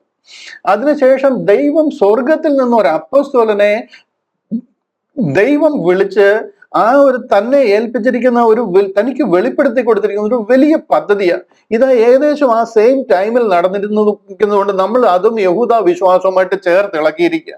ഇതിനെ രണ്ടിനെയും കൂടെ വല്ലാതെ ചേർത്ത് ഇണക്കി മനസ്സിലാക്കിയേക്കുന്നതുകൊണ്ടാണ് നമുക്ക് ആ ഒരു ബന്ധം, നമുക്ക് അതിന്റെ ഒരു വ്യത്യാസം മനസ്സിലാകാത്തത്. കർത്താവിന്റെ പുനരുദ്ധാനത്തിന്, ഈ മരണം നടക്കുന്നതും കർത്താവിന്റെ പുനരുദ്ധാനത്തിന് ഏകദേശം 1 വർഷത്തിന് ശേഷമാണ് സ്തേഫാനോസിന്റെ മരണം നടക്കുന്നത്. അതും കഴിഞ്ഞ് കുറെ നാളിന് ശേഷമാണ് ദൈവം പൗലോസ് അപ്പോസ്തലനെ വിളിക്കുന്നത്. ആ പോളിനെ വിളിച്ചതിന് ശേഷം തന്നിൽ കൂടെ ദൈവം അന്ന് വരെ സ്വർഗത്തിൽ മറച്ചു വെച്ചിരുന്ന ഒരു സ്വർഗീയ പദ്ധതിയുടെ ഭണ്ഡാരം ഓപ്പൺ ആക്കി പോളിനെ കാണിക്കുക. അത് പോളിൽ കൂടെ പ്രസംഗിച്ചു തുടങ്ങുക. അവിടെയാണ് ക്രിസ്ത്യാനിറ്റി ആരംഭിക്കുന്നത്. അതിന് മുമ്പുണ്ടായിരുന്ന കാര്യങ്ങളുമായിട്ട് നമുക്ക് ഡയറക്റ്റ് റിലേഷൻ ഉണ്ടായിരുന്നു എന്ന് ചോദിച്ചു കഴിഞ്ഞാൽ, കർത്താവ് ക്രൂശിൽ മരിക്കാതെ നമ്മുടെ പാപങ്ങൾക്ക് പരിഹാരമായി തീരത്തില്ല. തീർച്ചയായിട്ടും കർത്താവിന്റെ ക്രൂശ് മരണം നമുക്ക് 100% നമുക്ക് ആപ്ലിക്കബിൾ ആണ്. എന്നാൽ കർത്താവിന്റെ കഷ്ടാനുഭവമായിട്ട് നമ്മളെക്കാൾ ഏറെ ബന്ധം യഹൂദനാണ്. യഹൂദന്റെ പാപ നിമിത്തവും അവരുടെ അതിക്രമങ്ങൾ നിമിത്തവും അവർ ദൈവത്തിൽ നിന്ന് അകന്നു പോയതിനാലും അവർ മടങ്ങി വരേണ്ടതിന് വേണ്ടി ദൈവം അവർക്ക് വേണ്ടി കഷ്ടം അനുഭവിക്കും എന്നുള്ളത് ദൈവം 1000 വർഷങ്ങൾക്ക് മുമ്പ് പോലെ പറഞ്ഞിരിക്കുന്ന കാര്യങ്ങളാണ്. അതിനെ ഡയറക്റ്റ് എടുത്ത് ക്രിസ്ത്യാനിറ്റിയിലോട്ട് നമ്മൾ അപ്ലൈ ചെയ്ത് കഴിഞ്ഞാൽ ക്രൂശിന്റെ മഹത്വം കവർന്നു പോകും. അവിടാണ് നമുക്ക് ഈ കാര്യങ്ങളെ വ്യക്തമായിട്ട് മനസ്സിലാക്കേണ്ടതുണ്ട് ആവശ്യകത. അതിനെ പിരിച്ചു മനസ്സിലാക്കിയില്ലെങ്കിൽ മിസ്റ്ററി റെവലേഷൻ എന്തായിരുന്നു നമ്മൾ അറിയാതെ പോകും. എന്താണ് മറഞ്ഞിരുന്ന മർമ്മമെന്ന് നമ്മൾ അറിഞ്ഞില്ല എന്നുണ്ടെങ്കിൽ അതിന് യാതൊരു വിലയും ഇല്ലാതെ പോകും. ഈ ക്രൂശിന്റെ മഹത്വം എന്തെങ്കിലും കവരുന്നുണ്ടെങ്കിൽ അത് മുഴുവനും എന്താ പറയുന്നത്, ദൈവത്തിൽ നിന്നുള്ളതല്ല എന്ന് നിങ്ങൾ മനസ്സിലാക്കണം. അപ്പോൾ അതാ പറയുന്നത്, എന്നെ ക്രൂശ് less the cross of Christ be made of none effect. കർത്താവിന്റെ ക്രൂശിന്റെ മഹത്വം മറ്റൊന്നും കവരാതിരിക്കേണ്ടതിന് അതിന് അത്ര ഇമ്പോർട്ടൻ്റ് ഉണ്ട്. അതാണ് അതിന്റെ ഗ്ലോറി ഓഫ് ക്രോസ് എന്ന് പറഞ്ഞു കഴിഞ്ഞാൽ അതിനെ നമ്മൾ മനസ്സിലാക്കണം. ഇവിടെ കർത്താവിന്റെ കഷ്ടാനുഭവമാണ്. അതിനോട് ചേർത്ത് തന്നെ ആ ക്രൂശിന്റെ മഹത്വം കവരുന്ന എന്തെങ്കിലും നടന്നിട്ടുണ്ടെങ്കിലും നമ്മൾ അതിനെ വ്യക്തമായിട്ട് മനസ്സിലാക്കി അതിനെ തരംതിരിച്ച് പഠിച്ച് കർത്താവിനെ മഹത്വപ്പെടുത്തുവാനായിട്ട് ഇടയാകണം. ഏകദേശമെങ്കിലും നിങ്ങൾക്ക് അതൊന്ന് മനസ്സിലാകുന്നു എന്ന് ഞാൻ വിശ്വസിക്കുന്നു. ബൈ ചാൻസ് അതിന് കൂടുതൽ ക്ലാരിറ്റി ആവശ്യമുണ്ടെന്നുണ്ടെങ്കിൽ തീർച്ചയായിട്ടും ഞാൻ അതിനെ എപ്പിസോഡുകളിൽ കൂടെ കൂടുതൽ വ്യക്തമാക്കാം. ഞാൻ അവിടെ നിന്നും തൽക്കാലം മാറുകയാണ്. രണ്ടാമത്തെ ചോദ്യം ഇതായിരുന്നു, കൊർന്നല്യോസിന്റെ ഭവനത്തിൽ നടന്നത് പത്രോസ് അപ്പോസ്തലൻ പ്രസംഗിച്ചതുപോലെ തന്നെ ജാതികളുടെ ഇടയിലല്ലേ അവിടെയും പ്രസംഗിച്ചത്? ആ ജാതികളോട് ആദ്യം പ്രസംഗിച്ചത് പത്രോസ് അപ്പോസ്തലനല്ലേ? ജാതികളെ രക്ഷിക്കാൻ വേണ്ടി താനും ഉത്സാഹിച്ചില്ലേ എന്നൊക്കെ നമുക്ക് വേണമെങ്കിൽ ചോദിക്കാം. അതും വളരെ ഡീറ്റെയിൽ ആയിട്ട് ചെയ്യേണ്ട ഒരു കാര്യമാണ്. കാര്യം ഒത്തിരി പേര് ഈ കൊർന്നല്യോസിന്റെ ഈ എക്സാമ്പിളുമായിട്ട് വരുന്നത് കണ്ടിട്ടുണ്ട്. അതുകൊണ്ട് അതൊന്ന് കറക്റ്റായിട്ട് അനുവിന് ഒന്ന് പറഞ്ഞ് മനസ്സിലാക്കുവാനായിട്ട് ആഗ്രഹിക്കുന്നുണ്ട്. എന്നാൽ ഇവിടെ പത്രോസ് അപ്പോസ്തലൻ ഈ കൊർന്നല്യോസിന്റെ ഭവനത്തിൽ പോയത് ഗ്രേറ്റ് കമ്മീഷൻ ലഭിച്ചതിന്റെ ഭാഗമായിട്ട് പോയതല്ല എന്ന് എന്നെ കേൾക്കുന്നത് നിങ്ങൾക്ക് ഇതിനോടകം മനസ്സിലായിട്ടുണ്ട്. കാര്യം സകല മനുഷ്യരോടും പോയി സുവിശേഷം അറിയിക്കാൻ പറഞ്ഞതിന്റെ ബേസിസിൽ പോയി ആ ഒരു ഗ്രേറ്റ് കമ്മീഷന്റെ ഭാഗമായിട്ട് അയച്ചതല്ല. അവിടെ പോയിട്ടും താൻ പ്രസംഗിക്കുന്ന സുവിശേഷം എന്ന് പറയുന്നത് കിങ്ഡം ഗോസ്പലാ പ്രസംഗിക്കുന്നത്. ഒരു ജൂവിഷ് പ്രോസലൈസേഷനിൽ കൂടി അതിലോട്ട് ചേരുന്ന ആ ഒരു മാർഗത്തെ കുറിച്ചാണ് പത്രോസ് അപ്പോസ്തലൻ അവിടെ പ്രസംഗിക്കുന്നത്. അവർക്ക് രക്ഷയുണ്ട്, ജാതികൾക്ക് തന്റെ പ്രസംഗത്തിൽ കൂടെ രക്ഷപ്പെടാനുള്ള ഓപ്ഷൻ ഉണ്ട്. കാര്യം അന്ന് ജാതികൾക്കും കർത്താവ് ആ പഴയ നിയമത്തിലെ ഉപദേശത്തിൽ ആ ഒരു പ്രോസലൈസേഷനിൽ കൂടെ ജാതികൾക്കും രക്ഷപ്പെടാം. എന്നാൽ അതിലുപരി അതിനൊരു എക്സ്റ്റെൻഡഡ് ആപ്ലിക്കേഷൻ ഉണ്ടായിരുന്നു എന്നുള്ളതാണ് വാസ്തവം. അതായത് പത്രോസ് അപ്പോസ്തലൻ ഈ കൊർന്നല്യോസിന്റെ ഭവനത്തിൽ പോകുന്നതിന് പിന്നീട് ഇതുകൊണ്ട് ഒരു യൂസ് ഉണ്ടാകും, ഒരു എക്സ്റ്റെൻഡഡ് ആപ്ലിക്കേഷൻ. അതെന്തായിരുന്നു എന്ന് 15-ാമത്തെ അധ്യായം പഠിച്ചപ്പോൾ നമുക്ക് കാണുവാനായിട്ട് ഇടയായി. ഈ 15-ാമത്തെ അധ്യായത്തിൽ അവിടെ ജെറുസലേം കൗൺസിൽ കൂടുമ്പോൾ നമുക്ക് കാണാം പത്രോസ് അപ്പോസ്തലൻ അവിടെ എഴുന്നേറ്റ് നിന്ന് ആ ഒരു ഡിസ്പ്യൂട്ട് അവരുടെ ഇടയിൽ എങ്ങും ഉറയ്ക്കാൻ പറ്റാതെ അങ്ങോട്ടും ഇങ്ങോട്ടും ആർഗ്യുമെന്റ് നടക്കുക. ഇല്ല, ഇവർ പരിച്ഛേദന സ്വീകരിക്കണം, ഇവര് ന്യായപ്രമാണം സ്വീകരിക്കണം, അല്ലാതെ ഇവർക്ക് മോശയുടെ ന്യായപ്രമാണം അനുസരിക്കാതെ ഇവർക്ക് ഈ വിശ്വാസത്തിലേക്ക് വരാൻ കഴിയത്തില്ല എന്നൊക്കെയുള്ള വലിയ ആർഗ്യുമെന്റ് നടക്കുമ്പോൾ പത്രോസ് അപ്പോസ്തലൻ എഴുന്നേറ്റ് നിന്ന് അവരോട് പറയുക, അങ്ങനെ അല്ല, ഞാൻ കുറെ നാളുകൾക്ക് മുൻപ് കൊർന്നല്യോസിന്റെ ഭവനത്തിൽ പോയപ്പോൾ കർത്താവ് അവരുടെ മേൽ പരിശുദ്ധാത്മാഭിഷേകം അയക്കുകയും അവരെയും ദൈവം രക്ഷിക്കാൻ കരുണ കാണിക്കുകയും ചെയ്തത്, ആ ഒരു എക്സാമ്പിൾ ഒക്കെ പറഞ്ഞിട്ട് പത്രോസ് അപ്പോസ്തലൻ അവരെ ശാന്തരാക്കുന്നുണ്ട്. അതേ എക്സാമ്പിൾ തന്നെ പറഞ്ഞ് യാക്കോബ് അപ്പോസ്തലൻ എഴുന്നേറ്റ് അവസാനം അവിടെ തീർപ്പ് കൽപ്പിക്കുക. കാര്യം യഹൂദന്മാർക്ക് മാത്രമല്ല സകല ജാതികൾക്കും ഈ രക്ഷ ദൈവം ഒരുക്കിയിരിക്കുന്നു എന്ന് അവരിൽ കൂടി ഇത് പ്രസ്താവിക്കണം. കാര്യം അവര് ഇതിനെ അറ്റസ്റ്റ് ചെയ്യണം. അവരുടെ ഒരു അണ്ടർസൈൻ, ഒരു സർട്ടിഫിക്കേഷൻ ഇതിന് ആവശ്യമായ. കാര്യം അവരോടാണ് കർത്താവ് പറഞ്ഞിട്ട് പോയിരിക്കുന്നത് ലോകമെമ്പാട് പോയി സുവിശേഷം അറിയിക്കാൻ. അവർ പറയേ ഞങ്ങൾക്ക് ഇതിനെക്കുറിച്ച് ഒന്നും അറിയത്തില്ല, ഈ ഒരു വിഷയത്തെക്കുറിച്ച് ഞങ്ങളോട് ഒരു ഇൻസ്ട്രക്ഷനും തന്നിട്ടില്ല എന്ന് കൈമലർത്തി കഴിഞ്ഞാൽ പൗലോസ് അപ്പോസ്തലൻ പ്രസംഗിക്കുന്നതുകൊണ്ട് ഒരു അർത്ഥമില്ലാതെ പോകും, ജനം അംഗീകരിക്കത്തില്ല. അതാ പോൾ തന്നെ പറയുന്നത്, ഞാൻ ഓടിയതും അധ്വാനിച്ചതും വെറുതെ ആയിപ്പോയി എന്ന് വരാതിരിക്കേണ്ടതിന്. മനസ്സിലാകുന്നുണ്ടോ? ആ ഒരു ക്ഷുദ്രം അത് ഇതിനകത്തിൽ കലർന്നു കഴിഞ്ഞിട്ടുണ്ടെങ്കിൽ ഞാൻ പറഞ്ഞത് വെറുതെ ആയിപ്പോവും. അതുണ്ടാകാതിരിക്കണമെന്നുണ്ടെങ്കിൽ ഇവരുടെ 12 പേരുടെ ഒരു അപ്രൂവൽ ഈ വിഷയത്തിൽ വേണം. ആ അപ്രൂവൽ ലഭിക്കണമെന്നുണ്ടെങ്കിൽ ഇവർക്കൊരു അനുഭവം ഉണ്ടായിരിക്കണം. ആ അനുഭവം കൊടുക്കാൻ വേണ്ടിയിട്ടാണ് പത്രോസ് അപ്പോസ്തലനെ 10 വർഷം മുമ്പ് കൊർന്നല്യോസിന്റെ ഭവനത്തിൽ ദൈവം അയച്ചത്. ആ എക്സാമ്പിൾ ഇവിടെ വന്ന് പറഞ്ഞതുകൊണ്ടാണ് യാക്കോബ് അപ്പോസ്തലൻ അവിടെ എഴുന്നേറ്റ് ഒരു തീരുമാനം പറയാൻ പറ്റുന്നത്. ഇതാണ് അതിനുണ്ടായിരുന്ന ഒരു എക്സ്റ്റെൻഡഡ് ആപ്ലിക്കേഷൻ ഉണ്ടായിരുന്നു എന്ന് പറയുന്നത്. ഇനി 1-2 കാര്യങ്ങൾ കൂടെ ഞാൻ പെട്ടെന്നൊന്ന് എടുത്ത് കാണിക്കാം. കൊർന്നല്യോസിന്റെ ഭവനത്തിൽ പത്രോസ് അപ്പോസ്തലൻ പോയതാണോ അതോ നിർബന്ധിച്ച് വിട്ടതാണോ? നിങ്ങൾ പറയുന്നു ജാതികളുടെ ഇടയിൽ പോയി പത്രോസ് അപ്പോസ്തലൻ പോയി സുവിശേഷം അറിയിച്ചു എന്ന്. എത്ര ബുദ്ധിമുട്ടിയാണ് ആ ഒരു ജാതിയന്റെ വീട്ടിലോട്ട് ഒന്ന് പറഞ്ഞു വിട്ടത് എന്ന് നിങ്ങൾ അധ്യായം വായിച്ചു കഴിഞ്ഞാൽ നിങ്ങൾക്ക് അറിയാം. അവിടെ പത്രോസ് അപ്പോസ്തലൻ ഗ്രേറ്റ് കമ്മീഷന്റെ ഭാഗമായിട്ട് അവിടോട്ട് പോയി സുവിശേഷം അറിയിച്ചതല്ല, മറിച്ച് തന്നെ നിർബന്ധിച്ച് അവിടെ വിട്ടതാ. ആകാശത്ത് നിന്ന് ദുപ്പട്ടിയൊക്കെ ഇറക്കി കാണിച്ച ഒരു പരുവത്തിനാണ് തന്നെ ഒന്ന് കൺവിൻസ് ചെയ്തെടുത്തത് അവിടോട്ട് പോകാനായിട്ട്. ഇനി അവിടെ ചെന്ന് കഴിഞ്ഞിട്ടും പറയുന്നത് എനിക്കിവിടെ വരുന്നത് നിഷിദ്ധമാണ്. ഈ അപ്പോസ്തല പ്രവൃത്തികൾ ആ വാക്യങ്ങൾ ഞാൻ പെട്ടെന്ന് കാണിക്കാം, അപ്പൊ നിങ്ങൾക്ക് അത് പെട്ടെന്ന് നിങ്ങളുടെ മെമ്മറി ഒന്ന് റിഫ്രഷ് ആവും. അപ്പോസ്തല പ്രവൃത്തികൾ 10-ാം അധ്യായം 28-ാം വാക്യം അവിടെ കണ്ടില്ലയോ? അന്യജാതിക്കാരന്റെ അടുക്കൽ ചെല്ലുന്നതും അവനുമായി പെരുമാറ്റം ചെയ്യുന്നതും യഹൂദന് നിഷിദ്ധം എന്ന് നിങ്ങൾ അറിയുന്നുവല്ലോ. കണ്ടോ? പത്രോസ് അപ്പോസ്തലൻ അവിടെ ചെന്നിട്ടും കൊർന്നല്യോസിന്റെ വീട്ടിൽ ചെന്നിട്ടും പറയുന്നത് കണ്ടില്ലയോ, എന്നെ എന്തിനാ ഇങ്ങോട്ട് വിളിപ്പിച്ചത്? എനിക്ക് നിങ്ങളുടെ വീട്ടിൽ വരുന്നത് നിഷിദ്ധമാണെന്ന് നിങ്ങൾക്ക് അറിയത്തില്ലേ? എങ്ങനെ ഈ പത്രോസ് അപ്പോസ്തലന് പറയാൻ പറ്റും ക്രൂശിൽ വെച്ച് ആ വേർപാടിന്റെ നടിച്ചുവർ ഇടിച്ചു കളഞ്ഞു എന്ന് ഈ പത്രോസ് അപ്പോസ്തലന് അറിയാമായിരുന്നുവെങ്കിൽ എങ്ങനെ ഈ കൊർന്നല്യോസിന്റെ വീട്ടിൽ വന്ന് പറയും ഇത് നിഷിദ്ധമാണെന്ന് നിങ്ങൾക്ക് അറിയത്തില്ലയോ? എന്ത് നിഷിദ്ധം? എന്താണ് നിഷിദ്ധം?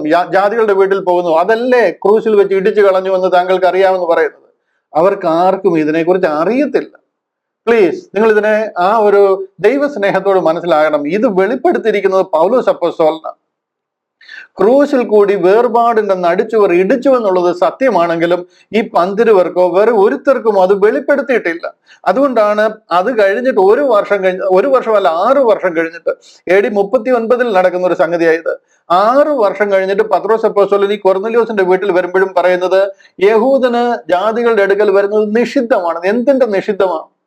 യഹൂദനും യവനനും ഒരു വ്യത്യാസമില്ല, പണ്ഡിതനും പാമ്പരനും ഒരു വ്യത്യാസമില്ല, കറുത്തവനും വെളുത്തവനും ഒരു വ്യത്യാസമില്ല എന്നുണ്ടെങ്കിൽ പിന്നെ എന്തിന്റെ നിഷിദ്ധമായി ഇവിടെ ഈ പറയുന്നത്? അദ്ദേഹത്തിന് അന്ന് അറിയത്തില്ല. അതാണ് ഇതിന്റെ കാര്യം. അന്നല്ല, അദ്ദേഹം മരിക്കുന്നത് വരെ ഇതിനെക്കുറിച്ച് ഒരു ക്ലാരിറ്റി അദ്ദേഹത്തിന് കിട്ടിയിട്ടില്ല. കാര്യം അവരുടെ വിളി ഇതല്ലായിരുന്നു. അവരോട് പ്രസംഗിക്കാൻ പറഞ്ഞ പദ്ധതി പൗലോസ് അപ്പോസ്തലൻ പ്രസംഗിച്ച പദ്ധതി അല്ല.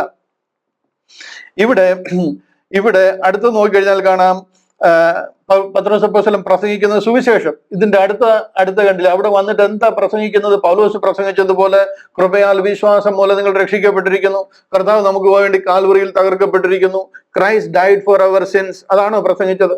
ഇവിടെ പ്രസംഗിച്ചു കണ്ടില്ല. അപ്പോൾ പത്രോസ് വായി തുറന്ന് പറഞ്ഞു തുടങ്ങിയത് ദൈവത്തിന് മുഖപക്ഷമില്ല എന്നും ഏത് ജാതിയിലും അവനെ ഭയപ്പെട്ട് നീതി പ്രവർത്തിക്കുന്നവനെ അവൻ അംഗീകരിക്കുന്നുവെന്നും ഞാൻ ഇപ്പോൾ യഥാർത്ഥമായിട്ട് ഗ്രഹിക്കുന്നു. അവിടുത്തെ സുവിശേഷം ഇതായിരുന്നു. നീതി പ്രവർത്തിക്കുന്നവനെ ദൈവം അനുഗ്രഹിക്കും. അതാ സുവിശേഷം. ആ സുവിശേഷം കിങ്ഡം ഗോസ്പലാണ്. പൗലോസ് അപ്പോസ്തലൻ പ്രസംഗിക്കുന്നത് ഒരു നീതി പ്രവർത്തികളിലും അല്ല നിങ്ങളുടെ രക്ഷ. കൃപയാലല്ലോ വിശ്വാസം മൂലം നാം രക്ഷിക്കപ്പെട്ടിരിക്കുന്നു. അതിന് ഒരു പ്രവർത്തികളും കാരണമല്ല. ഒരു ജഡവും പ്രശംസിക്കാതിരിക്കേണ്ടതിന് ഒരു പ്രവൃത്തിക്കും ഒരു ഇമ്പോർട്ടൻസ് ഇല്ല. പൗലോസ് അപ്പോസ്തലൻ പ്രസംഗിക്കുന്ന സുവിശേഷമാണോ പത്രോസ് അപ്പോസ്തലനോട് പ്രസംഗിക്കുന്നത്? മനസ്സിലായോ? പത്രോസ് അപ്പോസ്തലൻ പോയി എന്നും പ്രസംഗിച്ചു എന്നും ഒക്കെ ഉള്ളത് ശരിയാ. പക്ഷെ അതിന് കാലേ കൂട്ടി ദൈവം വിട്ടതിന് വേറെ പല കാരണങ്ങളുണ്ട്. മുന്നിൽ എന്താ നടക്കാൻ പോകുന്നതെന്ന് എൻഡ് ടു എൻഡ് അറിയാവുന്ന ദൈവം 10 വർഷം മുമ്പേ അങ്ങോട്ട് വിട്ടതിന് ഈ കാരണങ്ങൾ ഉണ്ടായിരുന്നു. അവിടെ പോയി അവരോട് പ്രസംഗിക്കുന്നതും ഗ്രേസ് ഗോസ്പൽ അല്ല. അവരോട് പ്രസംഗിക്കുന്നത് കർത്താവ് കാൽവറിയിൽ തകർക്കപ്പെട്ടുവെന്നും അതിലൂടെ ഒഴുകിയ രക്തത്താൽ നിങ്ങൾക്ക് വിടുതലുണ്ടെന്നൊന്നും അല്ല പത്രോസ് അപ്പോസ്തലൻ കൊർന്നല്യോസിന്റെ ഭവനത്തിൽ പ്രസംഗിക്കുന്നത്. കിങ്ഡം ഗോസ്പലാണ്. നീതി പ്രവൃത്തികളെ കുറിച്ചാണ് പ്രസംഗിക്കുന്നത്. കർത്താവിന് കൊള്ളാവുന്നവനായി ജീവിച്ചു കഴിഞ്ഞാൽ നിനക്ക് പരിശുദ്ധാത്മാവിന്റെ അഭിഷേകം ലഭിക്കും. ആ ഒരു ജൂയിഷ് പ്രോസലൈസേഷനിലൂടെ ആ കിങ്ഡം ഹോപ്പിലേക്ക് വരുന്നതിനെ കുറിച്ചാണ് അവിടെ പ്രസംഗിക്കുന്നത്. അതുപോലെ തന്നെ ഒരു വാക്യം കൊടുത്ത് കാണിച്ചോട്ടെ. അപ്പോസ്തല പ്രവൃത്തികൾ 11 അടുത്ത വാക്യം, 10-ാമത്തെ അധ്യായം കഴിഞ്ഞ് 11-ാമത്തെ അധ്യായം. ഇവർക്ക് ആർക്കെങ്കിലും, പത്രോസ് അപ്പോസ്തലന്റെ കാര്യം വിടുക, ഇവർക്ക് ആർക്കെങ്കിലും അറിയാമോ നോക്കിയാൽ 12 പേര്. അത് കഴിഞ്ഞിട്ട് 10-ാമത്തെ അധ്യായം കഴിഞ്ഞ് 11-ാമത്തെ അധ്യായമായത്. അതിന്റെ 2-ാമത്തെ വാക്യം, പത്രോസ് യെരൂശലേമിൽ എത്തിയപ്പോൾ പരിച്ഛേദനക്കാർ അവനോട് വാദിച്ചു. കണ്ടോ? പത്രോസ് പോയിട്ട് തിരിച്ചു വന്നു കഴിഞ്ഞപ്പോൾ ഇത് പത്രോസിന് മാത്രം പറ്റിയ അദ്ദേഹത്തിന്റെ ഒരു അറിവില്ലായ്മയാണെന്ന് വേണമെങ്കിൽ നമുക്ക് ചിന്തിച്ചാൽ, ഇത് കണ്ടില്ലേ, ബാക്കി എല്ലാവരും തന്നെ ഇവിടെ ഫ്രൈ ചെയ്യുകയാണ്. നീ അഗ്രചർമ്മികളുടെ അടുക്കൽ ചെന്നു അവരോടുകൂടെ ഭക്ഷിച്ചു എന്ന് പറഞ്ഞു. എന്താ ഒരു വലിയ തെറ്റ് നിങ്ങൾ ചെയ്തിരിക്കും.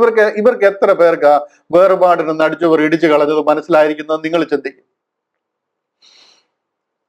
ഇവർക്ക് ആർക്കും തന്നെ മനസ്സിലായിട്ടുള്ള കാര്യമല്ല ക്രൂശിലൂടെ തുറന്നിരിക്കുന്ന രക്ഷാ പദ്ധതി എന്താണെന്നുള്ളത്. നമ്മൾ പറയാറുണ്ട് അപ്പോസ്തല പ്രവൃത്തികൾ 2 വെച്ച് ഇതെല്ലാം ഇടിച്ചു കളഞ്ഞു, 2 വെച്ച് എല്ലാം ഒന്നായി എന്നൊക്കെ. ഇതേണ്ട അപ്പോസ്തല പ്രവൃത്തികൾ 2:42 പറയുന്നത് കണ്ടോ? അവർ അപ്പോസ്തലന്മാരുടെ ഉപദേശം കേട്ടും കൂട്ടായ്മ ആചരിച്ചും അപ്പം നുറുക്കിയും പ്രാർത്ഥന കഴിച്ചും പോന്നു. ശരിയാ. ഇവരിങ്ങനെ അപ്പോസ്തലന്മാരുടെ ഉപദേശം കേട്ടും കൂട്ടായ്മ ആചരിച്ചും അപ്പം നുറുക്കിയും പ്രാർത്ഥന കഴിച്ചും പോന്നു എന്നുള്ളത് ശരിയാ. എന്നാൽ അതിന്റെ അടുത്ത വാക്യം കണ്ടോ? 46-ാമത്തെ വാക്യം കണ്ടോ? 46-ാമത്തെ വാക്യത്തിൽ പറയുകയാണ്, ഒരുമനപ്പെട്ട് ദിനം പ്രതി ദൈവാലയത്തിൽ കൂടി വരികയും വീട്ടിൽ അപ്പം നുറുക്കുകയും കൊണ്ട് ഉല്ലാസവും ഹൃദയപരമാർത്ഥവും കൊണ്ട് ഭക്ഷണം കഴിക്കുകയും. ഇത് ആരെ കുറിച്ചാ പറയുന്നത്? നമ്മളിലുള്ള എത്ര ക്രിസ്ത്യാനിക്ക് അറിയാം ഇതിനകത്തിൽ ഒറ്റ ജാതിയൻ ഇല്ലായിരുന്നു എന്നുള്ളത്. ഒരൊറ്റ ജാതിയൻ, മരുന്നിനെടുക്കാൻ ഒരു ജാതിയൻ ഈ കൂട്ടത്തിലില്ല. ഈ പറയുന്ന മുഴുവൻ യഹൂദനെ കുറിച്ചാ പറയുന്നത്. അവര് വീട്ടിൽ അപ്പം നുറുക്കുകയും വീട്ടിൽ കൂടി വരികയും അപ്പം നുറുക്കുകയും ഉല്ലാസവും ഹൃദയ പരമാർത്ഥതയും പൂണ്ട് ഭക്ഷണം കഴിച്ചു എന്ന് പറയുന്നത് യഹൂദന്മാരെ കുറിച്ചാണ്. ഇന്ന് 99% ക്രിസ്ത്യാനിക്കും ഇത് അറിയത്തില്ല. ഇത് മുഴുവനും ജാതികളുണ്ടെന്നാ പറയുന്നത്. ജാതികൾ ഉണ്ടെന്നുണ്ടെങ്കിൽ 10 വർഷം കഴിഞ്ഞ് ചെന്ന പൗലോസ് അപ്പോസ്തലൻ ഇത് പ്രസംഗിക്കുമോ? ഇത് കണ്ടില്ലയോ? 10 വർഷം കഴിഞ്ഞിട്ട് അവിടെ ചെന്നതിനെ പത്രോസ് യെരുശലേമിൽ എത്തിയപ്പോൾ പരിച്ഛേദനക്കാർ അവനോട് വാദിച്ചു. എന്താ വാദിക്കുന്നേ? നീ അഗ്രചർമ്മികളുടെ അടുക്കൽ ചെന്നു അവരോടുകൂടെ ഭക്ഷിച്ചു എന്ന് പറഞ്ഞു. ഈ അപ്പോസ്തല പ്രവൃത്തികൾ 2 ഒന്നിച്ച് ഭക്ഷിച്ചവരാണെന്നുണ്ടെങ്കിൽ ഈ ഭക്ഷിക്കുന്നതിന് എന്താ പ്രശ്നം? ഇത് 11-ാമത്തെ അധ്യായത്തിൽ പറയുന്നുണ്ടോ എന്തൊരു ഭയങ്കര കുറ്റമായിട്ടാണ് നീ അവരുടെ കൂടെ ഭക്ഷിച്ചു എന്ന് പറയുന്നത്. 2-ാമത്തെ അധ്യായത്തിൽ നമ്മൾ പറയാണ് അവരെല്ലാവരോടെ ചേർന്ന് വീട്ടിൽ കൂടിയിരുന്നു, ഒന്നിച്ച് ആഹാരം ഉണ്ടാക്കി, എല്ലാവരോടും ഭക്ഷിച്ചു, എല്ലാവരോടും ഹൃദയ പരമാർത്ഥതയോട് ദൈവത്തെ സ്തുതിച്ചു. 11-ാമത്തെ അധ്യായത്തിൽ വന്ന് ഭക്ഷിക്കാനാണ് ഈ ബഹളം ഉണ്ടാക്കുന്നത്. ഇവിടെ എത്ര യഹൂദന്മാരുടെ കൂടാണ്, എത്ര ജാതികളാ ചേർന്ന് ഭക്ഷിച്ചെന്ന് നോക്കി. ഇവിടങ്ങ് ഒരു ജാതിയനും ഈ കൂട്ടത്തിൽ വന്നിട്ടില്ല. വളരെ പത്രോസ് അപ്പോസ്തലൻ പോയി പ്രസംഗിക്കുന്നത്, കൊർന്നലിയോസിന്റെ ഭവനത്തിൽ പ്രസംഗിക്കുന്നത് കിങ്ഡം ഗോസ്പലാണ്. ആ ഒരു ജൂവിഷ് പ്രോസലൈസേഷനിലേക്കാണ് അവർ വരുന്നത്. അവർ സ്വർഗരാജ്യം ഭൂമിയിലാകുന്നതിനെ കുറിച്ചുള്ള സുവിശേഷമാണ് പറയുന്നത്. പോളിലൂടെ തുറന്ന് മിസ്റ്ററി അല്ല ഇവിടെ പത്രോസ് അപ്പോസ്തലൻ പ്രസംഗിക്കുന്നത്. അത് പത്രോസിനും അറിയത്തില്ല, പന്തിരുവർക്കും അറിയത്തില്ല. അവർ മരിക്കുന്നത് വരെ അവർക്ക് അതിനെക്കുറിച്ച് ഒരു വ്യക്തത ഉണ്ടായിരുന്നില്ല. ഈവൻ ഇന്ന് ചോദിച്ചാൽ പോലും അവർക്ക് അതിനെക്കുറിച്ച് ഒരു വ്യക്തമായ ആൻസർ പറയാൻ പറ്റുമോ? ഓഫ് കോഴ്സ് ഞാൻ അത് ഇച്ചിരി എക്സാജറേറ്റ് ചെയ്ത് പറഞ്ഞാണ്. ഇപ്പോഴവർക്ക് അറിയാമായിരിക്കും, പക്ഷെ ജീവിതകാലം മുഴുവൻ അവരിവിടെ ഉണ്ടായിരുന്നപ്പോൾ അവർക്ക് ഇതിനെക്കുറിച്ച് അറിയത്തില്ലായിരുന്നു. പ്രോപ്പറായിട്ട് അവരിതിനെ പ്രസംഗിച്ചിട്ടുമില്ല. കാര്യം പ്രസംഗിക്കേണ്ട ആവശ്യമില്ല. ഇതാ ഞാൻ മുമ്പേ കാണിച്ചത്. പൗലോസ് അപ്പോസ്തലൻ പറയുന്നത്, എനിക്ക് ലഭിച്ചത് ഞാൻ കർത്താവിൽ നിന്ന് പ്രാപിക്കുകയും നിങ്ങൾ കേൾപ്പിക്കുകയും ചെയ്തതെന്നാൽ. നിങ്ങൾക്ക് മനസ്സിലാകുന്നുണ്ടോ? എത്രയോ കാലങ്ങൾ ഇതെല്ലാം കഴിഞ്ഞ അപ്പോസ്തല പ്രവൃത്തികൾ ഈ പെന്തക്കോസ് നാളിലെ പരിശുദ്ധാത്മ പകർച്ചയും ഈ കൊർന്നലിയോസിന്റെ ഭവനത്തിലെ ഈ വിസിറ്റും ഒക്കെ കഴിഞ്ഞ് എത്രയോ നാൾ കഴിഞ്ഞിട്ടാ പൗലോസ് അപ്പോസ്തലനിൽ കൂടെ ഈ ലേഖനങ്ങളൊക്കെ എഴുതിയിരിക്കുന്നത്. പൗലോസ് അപ്പോസ്തലനിൽ കൂടെ ഈ കാര്യങ്ങൾ വെളിപ്പെട്ടിരിക്കുന്നത് നമ്മൾ മനസ്സിലാക്കുക. ഇതിനെ രണ്ടും കൂടെ നമ്മൾ കൂട്ടിക്കൊഴിച്ച rightly divide the word of truth, സത്യവചനത്തെ യഥാർത്ഥമായി പ്രസംഗിച്ചുകൊണ്ട് പഴയ നിയമവും പുതിയ നിയമവും എല്ലാം കൂടെ ചേർത്ത് ഇളക്കിയിട്ട് അതെല്ലാം നമ്മുടെ ഉപദേശമാണെന്ന് പറഞ്ഞു കഴിഞ്ഞാൽ വാസ്തവത്തിൽ നമുക്ക് ഇത് എന്താണെന്ന് മനസ്സിലാകാതെ പോകും. ഇന്നെങ്കിലും നിങ്ങൾ എവിടെയെങ്കിലും അടിവരയിട്ട് എഴുതി വെച്ചേക്കുക, ക്രിസ്ത്യാനിറ്റി അല്ലെന്നുണ്ടെങ്കിൽ ബോഡി ഓഫ് ക്രൈസ്റ്റ്, അല്ലെങ്കിൽ നമ്മൾ സ്വർഗത്തിലേക്ക് പോകുന്ന ദൈവിക പദ്ധതി പ്രസംഗിക്കുന്നത് ആദ്യമായിട്ട് ഈ ലോകത്തിൽ കേൾക്കുന്നത് പൗലോസ് അപ്പോസ്തലനിലൂടെയാണ്. ഞാൻ കർത്താവിൽ നിന്ന് പ്രാപിക്കുകയും നിങ്ങൾ കേൾപ്പിക്കുകയും ചെയ്തെന്നാൽ ക്രിസ്തു നമ്മുടെ പാപങ്ങൾക്ക് വേണ്ടി തിരുവെഴുത്തുകളും പ്രകാരം മരിച്ചു, അടക്കപ്പെട്ടു, തിരുവെഴുത്തുകളും പ്രകാരം 3-ാം നാൾ ഉയർത്തെഴുന്നേറ്റിരിക്കുന്നു. അതാ സുവിശേഷം. ഹല്ലേലൂയ. ഇവിടെ കൊർന്നലിയോസിന്റെ വീട്ടിൽ പത്രോസ് പോയിന്നും പ്രസംഗിച്ചു എന്നൊക്കെ ഉള്ളത് ശരിയാണ്. ബട്ട് അതല്ല ക്രിസ്ത്യാനിറ്റി. അത് യഹൂദിയ വിശ്വാസം, ജൂവിഷ് പ്രോസലൈസേഷൻ അവിടെ നടക്കുന്നത്. അത് മനസ്സിലാകുന്നു എന്ന് വിശ്വസിക്കുന്നു. കൂടുതൽ ആ വിഷയത്തെ അറിയണമെന്നുണ്ടെങ്കിൽ നമുക്ക് പിന്നീട് അതിനെക്കുറിച്ച് ചിന്തിക്കാം. ഞാനൊരു എപ്പിസോഡായിട്ട് അതിനെ കൂടുതൽ കവർ ചെയ്യാനായിട്ട് ശ്രദ്ധിക്കാം. നമ്മുടെ വിഷയത്തിലേക്ക് മടങ്ങി വരാം. സോറി, ഒരല്പം കൂടുതൽ സമയം ഞാൻ എടുത്തുപോയി. എന്നാൽ ഈ കാര്യങ്ങളെ ക്ലിയർ ആയി പോയില്ല എന്നുണ്ടെന്നുണ്ടെങ്കിൽ ബുദ്ധിമുട്ടാണല്ലോ. അതുകൊണ്ടാണ് ഞാനത് അല്പസമയം എടുത്ത് പറയുവാനായിട്ടിടയായത്. നമ്മൾ 17-ാമത്തെ അധ്യായത്തിലേക്ക് വരികയാണ്. 17-ാമത്തെ അധ്യായം നമ്മൾ ചിന്തിച്ചുകൊണ്ടിരുന്നത് 15-ാമത്തെ വാക്യം വരെയാണ്. അതിന്റെ 17-ാമത്തെ അധ്യായത്തിലേക്ക് വരികയാണ്. പ്രവൃത്തികൾ 17-ാം അധ്യായം 16-ാമത്തെ വാക്യം മുതലാണ് നമ്മൾ ഇന്ന് ചിന്തിക്കുവാനിരിക്കുന്നത്. ഞാനൊന്ന് വായിക്കാം. അഥേനയിൽ പൗലോസ് അവർക്കായി കാത്തിരിക്കുമ്പോൾ, അതായത് ഞാൻ പറഞ്ഞല്ലോ, ബെറോവയിൽ നിന്നും സഹോദരങ്ങൾ പൗലോസിനെ നേരെ അഥേനയിൽ കൊണ്ടാക്കിയാണ്. അഥേന എന്ന് പറയുന്ന അക്കായ എന്ന് പറയുന്ന ഒരു പ്രൊവിൻസ്, അക്കായ പ്രൊവിൻസിലെ ഒരു പ്രധാന സ്ഥലമാണ് അഥേന, അല്ലെങ്കിൽ എയ്തൻസ് എന്നറിയപ്പെടുന്നത്. അവിടെ കൊണ്ടാക്കിയ സഹോദരങ്ങൾ മടങ്ങിപ്പോയി.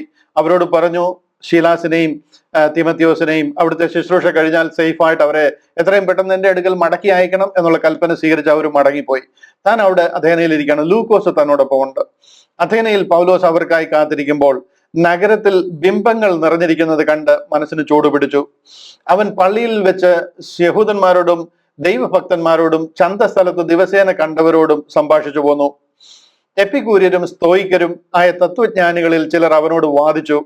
ഈ വിടുവായൻ എന്ത് പറവാൻ പോകുന്നുവെന്ന് ചിലരും, അവൻ യേശുവിനെയും പുനരുദ്ധാനത്തെയും പ്രസംഗിക്കൊണ്ട് ഇവൻ അന്യദേവതകളെ ഘോഷിക്കുന്നവൻ എന്ന് തോന്നുന്നു എന്ന് മറ്റു ചിലരും പറഞ്ഞു. പിന്നെ അവനെ പിടിച്ച് അരയോപക കുന്നിന്മേൽ കൊണ്ടുചെന്നു. നീ പ്രസ്താവിക്കുന്ന ഈ നവീന ഉപദേശം ഇന്നതെന്ന് ഞങ്ങൾക്കറിയാമോ? നീ ചില അപൂർവ കാര്യങ്ങളെ ഞങ്ങളുടെ ചെവിയിൽ കടത്തുന്നുവല്ലോ. അത് എന്ത് എന്ന് അറിയുവാൻ ഞങ്ങൾ ആഗ്രഹിക്കുന്നു എന്ന് പറഞ്ഞു. എന്നാൽ അഥേനരൊക്കെയും അവിടെ വന്ന് പാർക്കുന്ന പരദേശികളും വല്ല പുതുമയും പറയുകയോ കേൾക്കുകയോ ചെയ്യുവാനല്ലാതെ മറ്റൊന്നിനും അവസരമുള്ളവരല്ല. പൗലോസ് അരയോപക മധ്യേ നിന്നുകൊണ്ട് പറഞ്ഞത്, അഥേന പുരുഷന്മാരെ, നിങ്ങൾ എല്ലാറ്റിലും അതിഭക്തന്മാർ എന്ന് ഞാൻ കാണുന്നു. ഞാൻ ചുറ്റി നടന്ന് നിങ്ങളുടെ പൂജാസ്ഥാനങ്ങളെ നോക്കുമ്പോൾ അജ്ഞാത ദേവന് എന്ന് എഴുതിയിട്ടുള്ള ഒരു വേദിക്കല്ല് കണ്ടു. എന്നാൽ നിങ്ങൾ അറിയാതെ പൂജിക്കുന്നത് തന്നെ ഞാൻ നിങ്ങളോട് അറിയിക്കുന്നു. ലോകവും അതിലുള്ളതൊക്കെയും ഉണ്ടാക്കിയ ദൈവം സ്വർഗത്തിൽ നിന്നും ഭൂമിക്ക് നാഥനാകൊണ്ട് കൈപ്പണിയായ ക്ഷേത്രങ്ങളിൽ വാസം ചെയ്യുന്നില്ല. താൻ എല്ലാവർക്കും ജീവനും ശ്വാസവും സകലവും കൊടുക്കുന്നവനാകിയാൽ വല്ലതിനും മുട്ടുള്ളവനെന്ന പോലെ മനുഷ്യ കൈകളാൽ ശുശ്രൂഷകൾ ആവശ്യപ്പെടുന്നില്ല. ഭൂതലത്തിലെങ്ങും കുടിയിരുപ്പാൻ അവൻ ഒരുത്തനിൽ നിന്ന് മനുഷ്യജാതിയെ ഒക്കെയും ഉളവാക്കി അവരുടെ നിവാസത്തിന് അതിരുകളും കാലങ്ങളും നിശ്ചയിച്ചു. അവർ ദൈവത്തെ തപ്പി നോക്കി കണ്ടെത്തുമോ എന്ന് വെച്ച് അവനെ അന്വേഷിക്കേണ്ടതിന് തന്നെ. എന്നാൽ നമ്മിൽ ആർക്കും അകന്നിരിക്കുന്നവനല്ല താനും. അവനിലല്ലോ നാം ജീവിക്കുകയും ചരിക്കുകയും ഇരിക്കുകയും ചെയ്യുന്നത്. അങ്ങനെ നിങ്ങളുടെ കവിവരന്മാരിലും ചിലർ നാം അവന്റെ സന്താനമല്ലോ എന്ന് പറഞ്ഞിരിക്കുന്നു. നാം ദൈവത്തിന്റെ സന്താനം എന്ന് വരികയാൽ ദൈവം മനുഷ്യന്റെ ശില്പവിദ്യയും സങ്കല്പവും കൊണ്ട് കൊത്തിത്തീർക്കുന്ന പൊന്ന്, വെള്ളി, കല്ല് എന്നിവയുടെ സദൃശ്യം എന്ന് നിരൂപിക്കേണ്ടതല്ല. എന്നാൽ അറിയായ്മയുടെ കാലങ്ങളെ ദൈവം ലക്ഷ്യമാക്കാതെ ഇപ്പോൾ എല്ലായിടത്തും എല്ലാവരും മാനസാന്തരപ്പെടണമെന്ന് മനുഷ്യരോട് കൽപ്പിക്കുന്നു. താൻ നിയമിച്ച പുരുഷൻ മുഖാന്തരം ലോകത്തെ നീതിയിൽ ന്യായം വിധിപ്പാൻ അവൻ ഒരു ദിവസത്തെ നിശ്ചയിച്ചു. അവനെ മരിച്ചവരിൽ നിന്ന് ഉയർപ്പിച്ചെഴുന്നേറ്റതിനാൽ എല്ലാവർക്കും അതിന്റെ ഉറപ്പ് നൽകിയിരിക്കുന്നു. മരിച്ചവരുടെ പുനരുദ്ധാനത്തെ കുറിച്ച് കേട്ടിട്ട് ചിലർ പരിഹസിച്ചു. മറ്റു ചിലർ ഞങ്ങൾ ഇതിനെപ്പറ്റി പിന്നെയും നിന്റെ പ്രസംഗം കേൾക്കാം എന്ന് പറഞ്ഞു. തൽക്കാലം ഞാൻ അവിടെ നിർത്തുക. നമ്മള് 16-ാമത്തെ വാക്യം മുതലാണ് ചിന്തിച്ചു വന്നത്. അതായത് പൗലോസപ്പോസ്തലൻ അഥേനയിൽ ഇരിക്കുന്ന ഭാഗത്തെ കുറിച്ച്. അഥേനയിലെത്തി. അഥേന എന്ന് പറയുന്നത് ഏഥൻസ് ആണ്. അതൊന്ന് മനസ്സിലാക്കിയിരിക്കേണ്ട സ്ഥലമാണ്. വളരെ വളരെ മനോഹരമായ ഒരു പട്ടണമാണ്. ഏഥൻസ് ഒളിമ്പിക്സ് ഒക്കെ നടന്നത് കഴിഞ്ഞതിന് മുമ്പിലത്തെ ഇതിനു മുമ്പുള്ള ഒളിമ്പിക്സ് ഒക്കെ നടന്നത് അഥേനയിൽ ഏഥൻസിലായിരുന്നല്ലോ. അവിടുത്തെ എന്താ പറയുന്നത്, ഗ്രീക്കുകാർ എന്ന് പറഞ്ഞു കഴിഞ്ഞാൽ സൗന്ദര്യത്തിൽ ഏറ്റവും ഇഷ്ടപ്പെടുന്നവരാണ്. അവരുടെ ദേവത എന്ന് പറയുന്നത് അഥേന. അവരുടെ പേരിലാണ് ഈ പട്ടണം അറിയുന്നത് തന്നെ. അഥേന, ഏഥൻസ് എന്ന് പറയുന്നത് ആ ദേവതയുടെ പേര്. അവരെ പല പേരിൽ അറിയപ്പെടുന്നുണ്ട്. അഫ്രഡൈറ്റിസ്, നമ്മൾ എപ്പഫ്രാദിത്തോസ് എന്ന് പറയുമല്ലോ. എപ്പഫ്രാദിത്തോസ് എന്ന് പറയുന്നത് ആക്ച്വലി അഫ്രഡൈറ്റിസ് ആണ്. അഫ്രഡൈറ്റിസ് എന്നും അർത്തമീസ് എന്നും അശേര എന്നും സെമിറാമീസ് എന്നും വീനസ് എന്നും അസ്റ്റാർട്ടി എന്നും എല്ലാം പല പേരുകളിൽ അറിയപ്പെടുന്ന ഒരേ ഒരു ദേവതയാണ് അവരുടെ ദേവത എന്ന് പറയുന്നത്.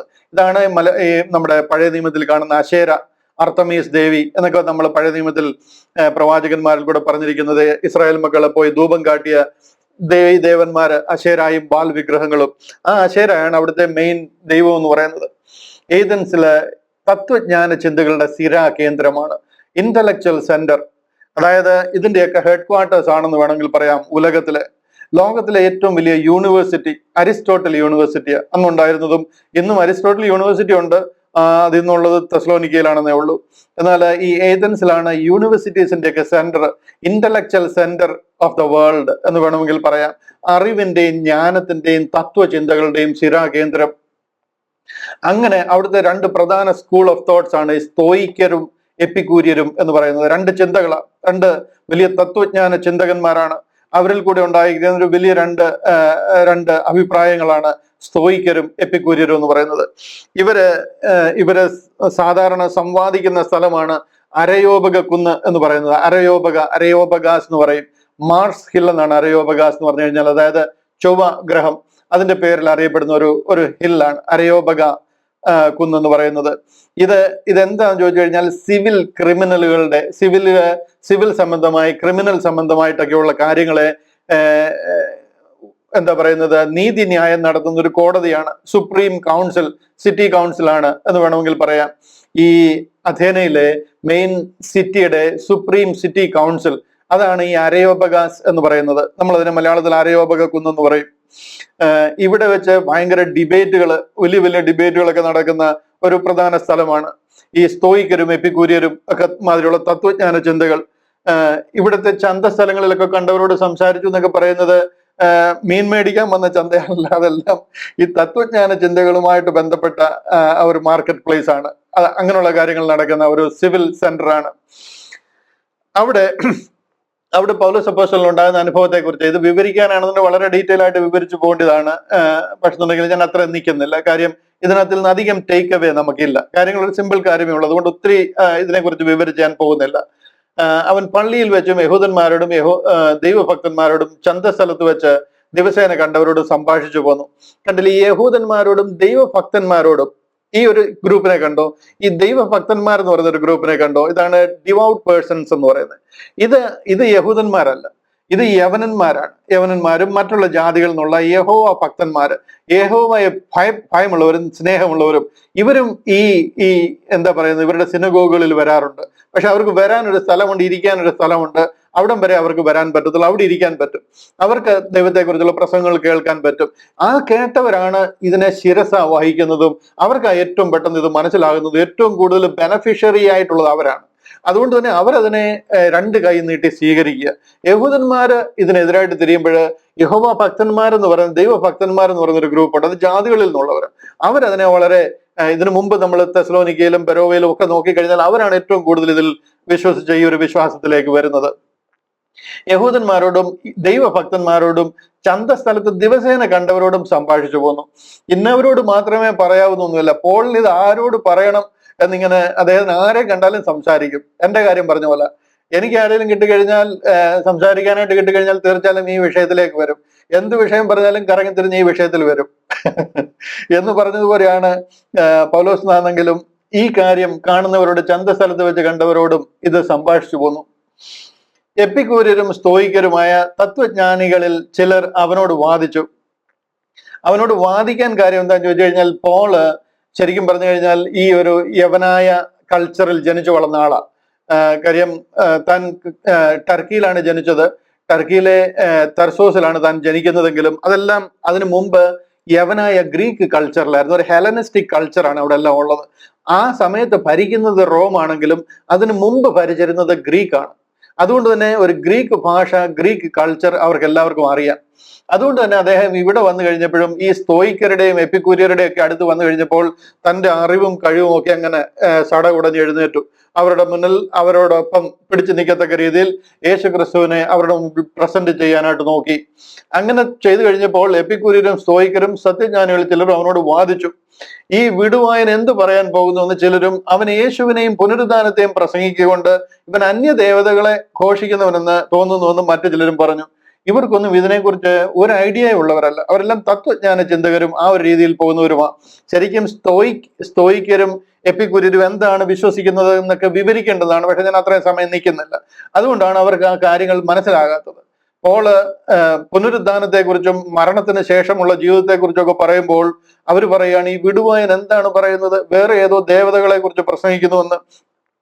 തന്റെ അറിവും കഴിവും ഒക്കെ ഉപയോഗിച്ച് താൻ അവിടെ നിന്ന് ഇവരെ പറഞ്ഞ് മനസ്സിലാക്കാനായിട്ട് ശ്രമിക്കുക. പിന്നെ അവനെ പിടിച്ച് അരയോപക കുന്നിന്മേൽ കൊണ്ടുചെന്നു. നീ ഈ പ്രസ്താവിക്കുന്ന നവീന ഉപദേശം ഇന്നതെന്ന് ഞങ്ങൾക്കറിയാമോ? ഈ അരയോപകാസ് എന്ന് പറയുന്നത് ഇവരുടെ ഈ ഡിബേറ്റ് നടക്കുന്ന ഒരു സിറ്റി കൗൺസിലാ. അവിടെ പോളിനെ കൊണ്ടുവന്നിട്ട് തനിക്ക് അവസരം കൊടുത്തിട്ട് പറയുകയാണ്, നീ എന്താണ് ഈ പറയുന്നത്? ഒരു പുതിയ ഉപദേശം, നവീന ഉപദേശം ഇന്നതെന്ന് ഞങ്ങൾക്ക് അറിയത്തില്ലല്ലോ. നീ ചില അപൂർവങ്ങളെ, ഞങ്ങൾ ഇതുവരെ കേട്ടിട്ടില്ലാത്ത അപൂർവ കാര്യങ്ങളെ ഞങ്ങളുടെ ചെവിയിൽ കടത്തുന്നു. അത് എന്താണെന്ന് അറിയുവാൻ ഞങ്ങൾ ആഗ്രഹിക്കുന്നു എന്ന് പറഞ്ഞു. പോൾ പറഞ്ഞത് കാര്യങ്ങൾ അവർക്ക് അങ്ങോട്ട് ഉൾക്കൊള്ളാൻ പറ്റുന്നില്ലെങ്കിലും എന്തോ സംതിങ് ഇതിലുണ്ടെന്ന് മനസ്സിലായി. അതിനെക്കുറിച്ച് കൂടുതൽ അറിയാനായിട്ട് അവർ കൊണ്ടുവന്നിരിക്കുക. എന്നാൽ അഥേനറൊക്കെയും അവിടെ വന്നു പാർക്കുന്ന പരദേശികളും വല്ല പുതുമയും പറയുകയോ കേൾക്കുകയോ ചെയ്യുന്നതല്ലാതെ മറ്റൊന്നിനും അവസരമുള്ളവരല്ല. അവർക്കൊന്നും മാനസാന്തരത്തിനെ കുറിച്ചോ ഇത് കേട്ടിട്ട് ഇതിന്റെ കൂടെ കൂടുന്നതിനെ കുറിച്ചോ ഒന്നും താല്പര്യമുള്ളവരല്ല. എല്ലാവരും അവിടുന്ന് ഇവിടുന്ന് ഒക്കെ വന്ന് താമസിക്കുന്നവരാ. അഥേന എന്ന് പറഞ്ഞു കഴിഞ്ഞാൽ അവിടുത്തെ വലിയ ബിസിനസ് സെന്റർ ആണ്, ഇന്റലക്ച്വൽ സെന്റർ ആണ്. അവിടെ വന്ന് നിൽക്കുന്നവരാണ്. അവർക്കല്ലാതെ അവിടെ നിന്ന് ഇതിൽ നിന്ന് പഠിച്ച് മനസ്സിലാക്കി എന്തെങ്കിലും കാര്യങ്ങൾ ചെയ്യാൻ താല്പര്യമുള്ളവരൊന്നുമല്ല. കേൾക്കുകയോ ചെയ്യാനല്ലാതെ മറ്റൊന്നിനും അവസരമുള്ളവരല്ല. ജസ്റ്റ് ടൈം പാസിന് വേണ്ടി കേൾക്കുന്നു എന്നുള്ളതേ ഉള്ളൂ. പൗലോസ് അരയോപക മധ്യ നിന്നുകൊണ്ട് പറഞ്ഞത്, അഥേന പുരുഷന്മാരെ, നിങ്ങൾ എല്ലാറ്റിലും അതിഭക്തന്മാരെന്ന് ഞാൻ കാണുന്നു. ഇതിപ്പോൾ അവരെക്കുറിച്ച് ആ ഒരു വിഷയത്തെക്കുറിച്ച് എക്സ്പ്ലെയിൻ ചെയ്ത് അവരുടെ കാര്യങ്ങളും അവരുടെ വിശ്വാസത്തേക്ക് ഒന്ന് പ്രൈസ് ചെയ്തിട്ട് നിങ്ങൾക്ക് മനസ്സിലാകാത്ത ഒരു കാര്യമാണ് ഞാൻ നിങ്ങളുടെ ഇടയിൽ അവതരിപ്പിക്കുന്നതെന്ന് പറഞ്ഞ് ഈ കാര്യം പ്രസന്റ് ചെയ്യുക. ഞാൻ ചുറ്റും നടന്ന് നിങ്ങളുടെ പൂജാസ്ഥാനങ്ങളെ നോക്കുമ്പോൾ അജ്ഞാത ദേവന്, അവർക്കില്ലാത്ത ദേവി ദേവന്മാരില്ല. മെയിൻ ദേവി അഫ്രഡൈറ്റിസ് ആണ്. അപ്പോൾ തന്നെ അതിന്റെ കൂടെ ഉള്ളത് തമ്മൂസ് എന്ന് പറയുന്ന ദേവനാണ്. കൂടാതെ ഇനിയും ബൈ ചാൻസ് ഏതെങ്കിലും രീതിയിൽ മിസ്സായി പോകാതിരിക്കാൻ എല്ലാ കാര്യത്തിനും ഓരോ ചോട്ടാ ദൈവങ്ങൾ അവർക്കുണ്ട്. അതിന്റെ എല്ലാം വിഗ്രഹങ്ങളും അവിടെ വെച്ചിട്ടുണ്ട്. അതിനെല്ലാം ചുറ്റും നടന്ന് കാണുമ്പോൾ ഏതെങ്കിലും കാരണവശാൽ ഇനി ഒരെണ്ണം മിസ്സായി പോകണ്ടെന്ന് വിചാരിച്ചിട്ട് ഒരെണ്ണം ഓപ്ഷനിൽ ഒരെണ്ണം ഇട്ടിട്ടുണ്ട്. അതാണ് അജ്ഞാത ദേവൻ. അവർക്കും വലിയ പിടിയില്ല. അങ്ങനെ ഒരു ദേവന്റെ ഓപ്ഷൻ ഇട്ടിട്ടുണ്ട്. അങ്ങനെ ഒരു വേദിക്കൽ ഞാൻ കണ്ടു. എന്നാൽ നിങ്ങൾ അറിയാതെ പൂജിക്കുന്നത് തന്നെ ഞാൻ നിങ്ങളോട് അറിയിക്കുന്നു. അത് പിടിച്ച് പൗലോസ് അപ്പോസ്തലൻ യേശു ക്രിസ്തുവിനെ കുറിച്ച് എക്സ്പ്ലെയിൻ ചെയ്യാൻ ശ്രമിക്കുക. ഇതാ ഞാൻ പറഞ്ഞത്, തന്റെ കഴിവും തന്റെ അറിവും ഒക്കെ ഉപയോഗിച്ച് അവിടെ കർത്താവിനെ പരിചയപ്പെടുത്താൻ താൻ ശ്രമിക്കുക. ഇതിന്റെ ഒന്നും ആക്ച്വലി ആവശ്യം അവിടെ ശരിക്കും പറഞ്ഞാൽ ഇല്ല. ഇത് പോളിന് പിന്നീട് മനസ്സിലായി. പോൾ പിന്നീട് ഒരു തീരുമാനം എടുക്കുക, എന്റെ അറിവോ കഴിവോ ഒന്നും ഞാൻ ഇനി ഉപയോഗിക്കത്തില്ല. ഇവിടെ നിന്ന് വണ്ടി കയറുക കൊരിന്തിലേക്ക്. ഏകദേശം ഒരു 80 കിലോമീറ്റർ ദൂരമുള്ള സ്ഥലമാണ് കൊരിന്ത്.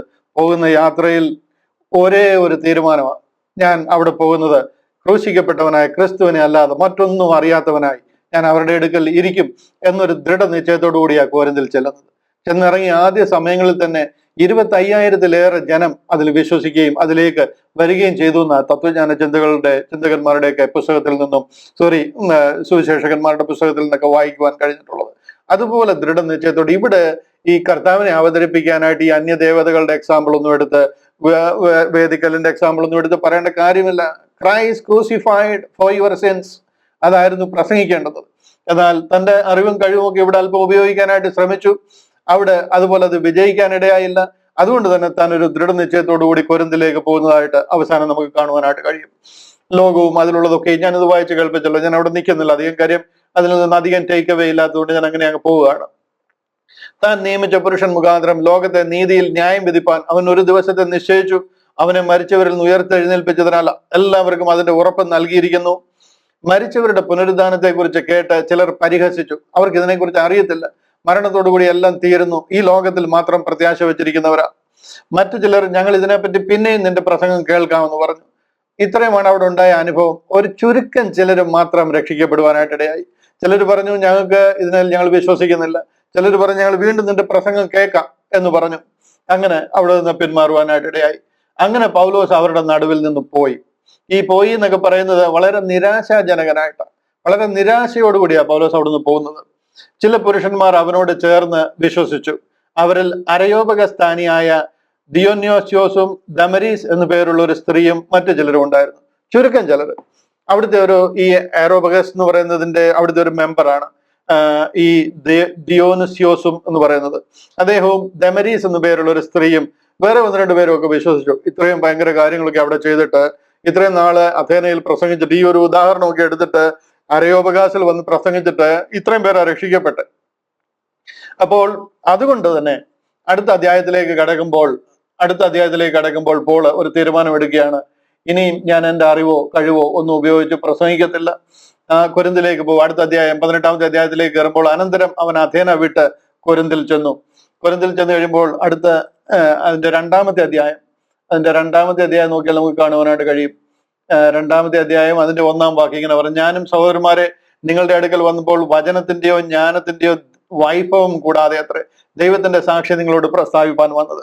എനിക്ക് ഒത്തിരി കാര്യങ്ങൾ അറിയാം, വചനത്തിന്റെയും ജ്ഞാനത്തിന്റെയും ഒക്കെ വൈഭവം അത് നിങ്ങളോട് പ്രസ്താവിക്കാൻ എനിക്കറിയാം. എന്നാൽ പറയാണ്, ക്രൂശിക്കപ്പെട്ടവനായ യേശു ക്രിസ്തുവിനെ അല്ലാതെ മറ്റൊന്നും അറിയാത്തവനായി നിങ്ങളുടെ ഇടയിൽ ഇരിക്കണം എന്ന് ഞാൻ നിർണയിച്ചു. ഹല്ലേലൂയ. ഈ ഒരു തീരുമാനത്തോടു കൂടി കൊരിന്തിലെത്തുന്ന പൗലോസിനെയാണ് നമ്മൾ അഥേനയിൽ നിന്ന് തിരിച്ച് കൊരിന്തിലെത്തുന്ന പൗലോസിനെയാണ് ഇതിന് ശേഷം കാണുവാനായിട്ട് കഴിയുന്നത്. 17-ാമത്തെ അധ്യായം നമ്മൾ അവിടെ വേറെ പ്രത്യേകിച്ചൊന്നും എടുത്തു പറയേണ്ടതായിട്ടില്ലാത്തതിനാൽ ഞാൻ അവിടുന്ന് പെട്ടെന്ന് മാറുകയാണ്. 33-ാമത്തെ അങ്ങനെ പൗലോസ് അവരുടെ നടുവിൽ നിന്ന് പോയി.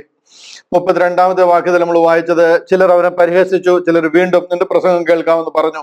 വളരെ ചുരുക്കം പേര് മാത്രം രക്ഷിക്കപ്പെട്ടു. പൗലോസ് പിന്നീട് മിനിസ്ട്രി ഓഫ് റെക്കൺസിലിയേഷൻ, കർത്താവ് ക്രൂശിൽ കൂടെ നമ്മെ പിതാവായ ദൈവത്തോട് നിരപ്പിച്ചിരിക്കുന്നു എന്നുള്ള വലിയ സുവിശേഷമാണ് താൻ പിന്നീട് പ്രസംഗിച്ചത്. അവിടെ നിന്നും താൻ ഒരു തീരുമാനമെടുക്കുക, I will preach Jesus Christ crucified. വേറെ ഒന്നും എനിക്കിനിയും പ്രസംഗിക്കാനില്ല. ഞാൻ ഒരു തത്വജ്ഞാന ചിന്തകളോ എൻ്റെ അറിവോ കഴിവോ ഒന്നും ഉപയോഗിക്കത്തില്ല. മറിച്ച് യേശു ക്രിസ്തുവിനെയും ക്രൂശിക്കപ്പെട്ടവനായ ആ കർത്താവിനെ ഞാൻ പ്രസംഗിക്കും എന്ന് പറഞ്ഞ് അവിടെ നിന്നും താൻ കൊരിന്തിലേക്ക് പോവുക. 18-ാം അധ്യായം കൊരിന്തിൽ നടക്കുന്ന കാര്യങ്ങളെ കുറിച്ചാണ് നമ്മൾ കാണാനായിട്ട് പോകുന്നത്. ഞാൻ ഇന്ന് 18-ാമത്തെ അധ്യായത്തിലേക്ക് കടക്കുന്നില്ല. എന്നാൽ 17-നെ ഒന്നുകൂടെ റീക്യാപ്പ് ചെയ്ത് അതിനെ ഒന്ന് ഫൈനൽ ചെയ്യാനായിട്ട് പോവുകയാണ്. അതായത് 17-ാം അധ്യായത്തിൽ നമ്മൾ പഠിച്ചത്, just to summarize what we have learned in chapter 17.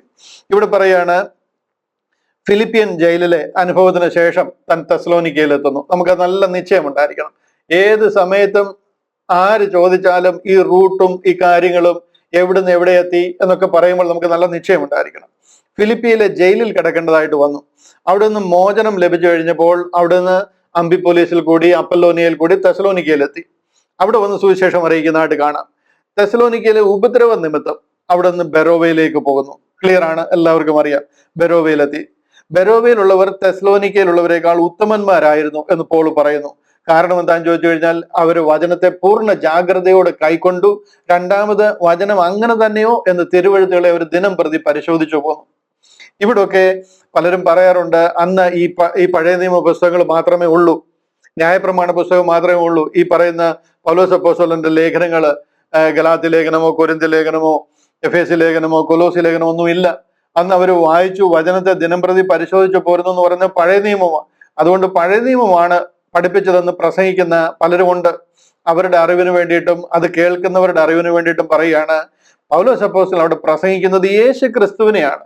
അത് പഴയ നിയമം മുഴുവനും ഉടനീളം പ്രവചിച്ചിരിക്കുന്നതും ക്രിസ്തു കഷ്ടം അനുഭവിക്കുമെന്നും കർത്താവ് നമ്മുടെ പാപങ്ങൾക്ക് വേണ്ടി അവരുടെ അതിക്രമങ്ങൾക്ക് വേണ്ടി കഷ്ടം അനുഭവിക്കുമെന്നും പറഞ്ഞിരിക്കുന്നത് ആ യേശുവിനെയാണ് ഞാൻ പ്രസംഗിക്കുന്നതെന്ന് അവർക്ക് മനസ്സിലാകാൻ വേണ്ടിയിട്ട് ആ പഴയ നിയമം അവരോട് പ്രസംഗിക്കും. കാര്യം യേശു ആരാണെന്നറിയാതെ കർത്താവ് നമ്മുടെ പാപങ്ങൾക്ക് വേണ്ടി തിരുവഴുത്തുകളും പ്രകാരം മരിച്ചു എന്ന് പറഞ്ഞിട്ട് എന്താ പ്രയോജനം?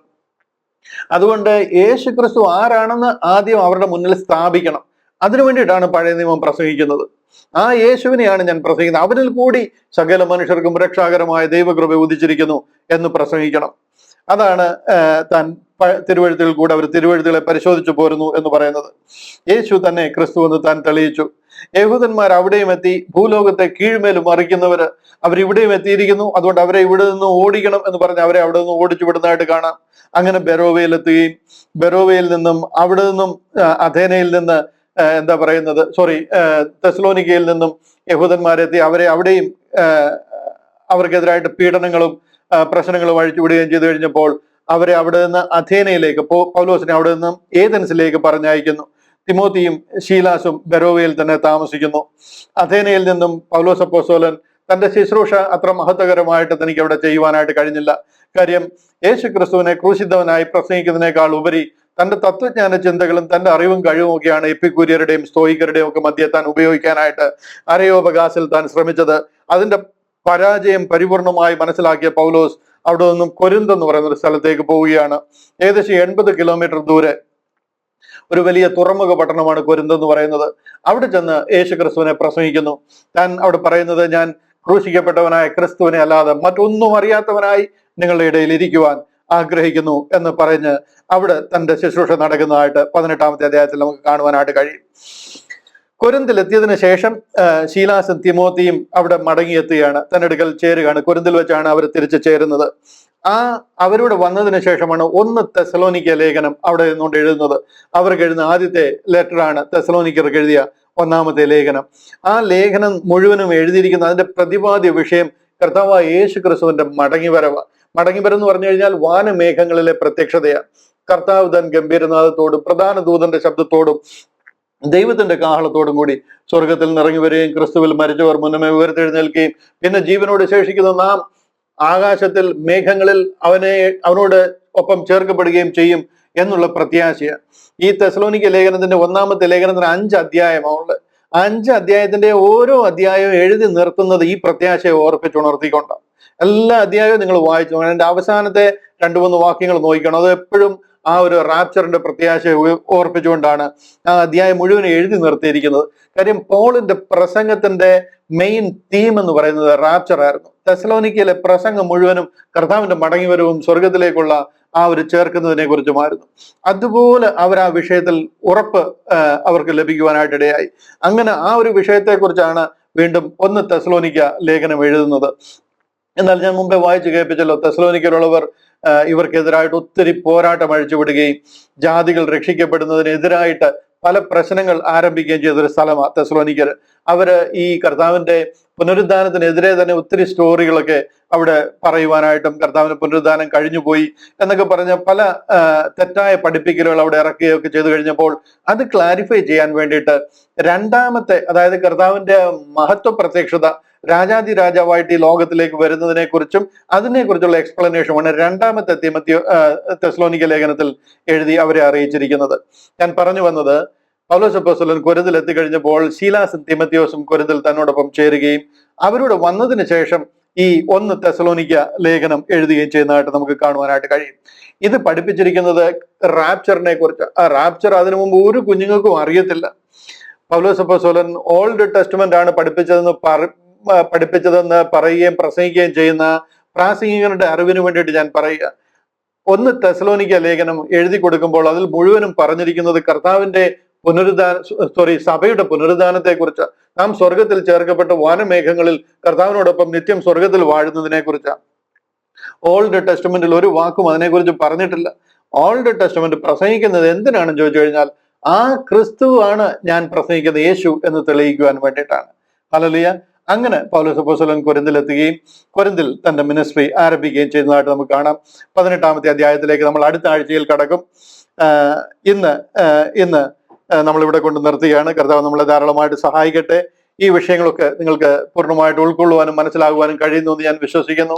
ഏതെങ്കിലും നിലയിൽ സംശയം ഉണ്ടെന്നുണ്ടെങ്കിൽ ചോദിച്ചാട്ട് ഈ കാര്യങ്ങളെ ഇങ്ങനെ തന്നെ മനസ്സിലാക്കി പോകണം. കാര്യം ഇവിടെ മുതൽ നമുക്ക് കാണാം അടുത്ത ഓരോരോ ലേഖനങ്ങൾ 13 ലേഖനങ്ങൾ എഴുതിയിരിക്കുന്നത്. ഒന്നാമത് എഴുതിയിരിക്കുന്നത് തെസ്സലോനിക്ക ലേഖനമാണ്. അത് അടുത്ത അധ്യായത്തിൽ നമ്മൾ കയറുമ്പോൾ കാണുവാൻ കഴിയും. അവിടെ നിന്നാണ് ആ ലേഖനം എഴുതുന്നത്. അതിനുശേഷം ഓരോ ലേഖനങ്ങളും എഴുതിയിരിക്കുന്നത് ഏത് സാഹചര്യത്തിൽ എന്തിനെ അഡ്രസ്സ് ചെയ്യാൻ വേണ്ടി, എന്ത് പ്രശ്നത്തിനെ അഭിമുഖീകരിക്കുമ്പോഴാണ് അത് എഴുതിയിരിക്കുന്നത് എന്നൊക്കെ പറഞ്ഞ് പഠിച്ച് നമുക്ക് മുന്നോട്ട് പോകുവാനായിട്ട് ദൈവം നമ്മളെ സഹായിക്കട്ടെ. ഇത്രത്തോളം കർത്താവ് നടത്തുന്ന എല്ലാ വിധങ്ങളെയും ഒരിക്കൽ കൂടി നന്ദിയോടെ ഓർത്തുകൊണ്ട് വാക്കുകൾക്ക് വിരാമം കുറിക്കുന്നു. കർത്താവിന്റെ കൃപ നമ്മോട് കൂടെ ഇരിക്കുമാറാകട്ടെ.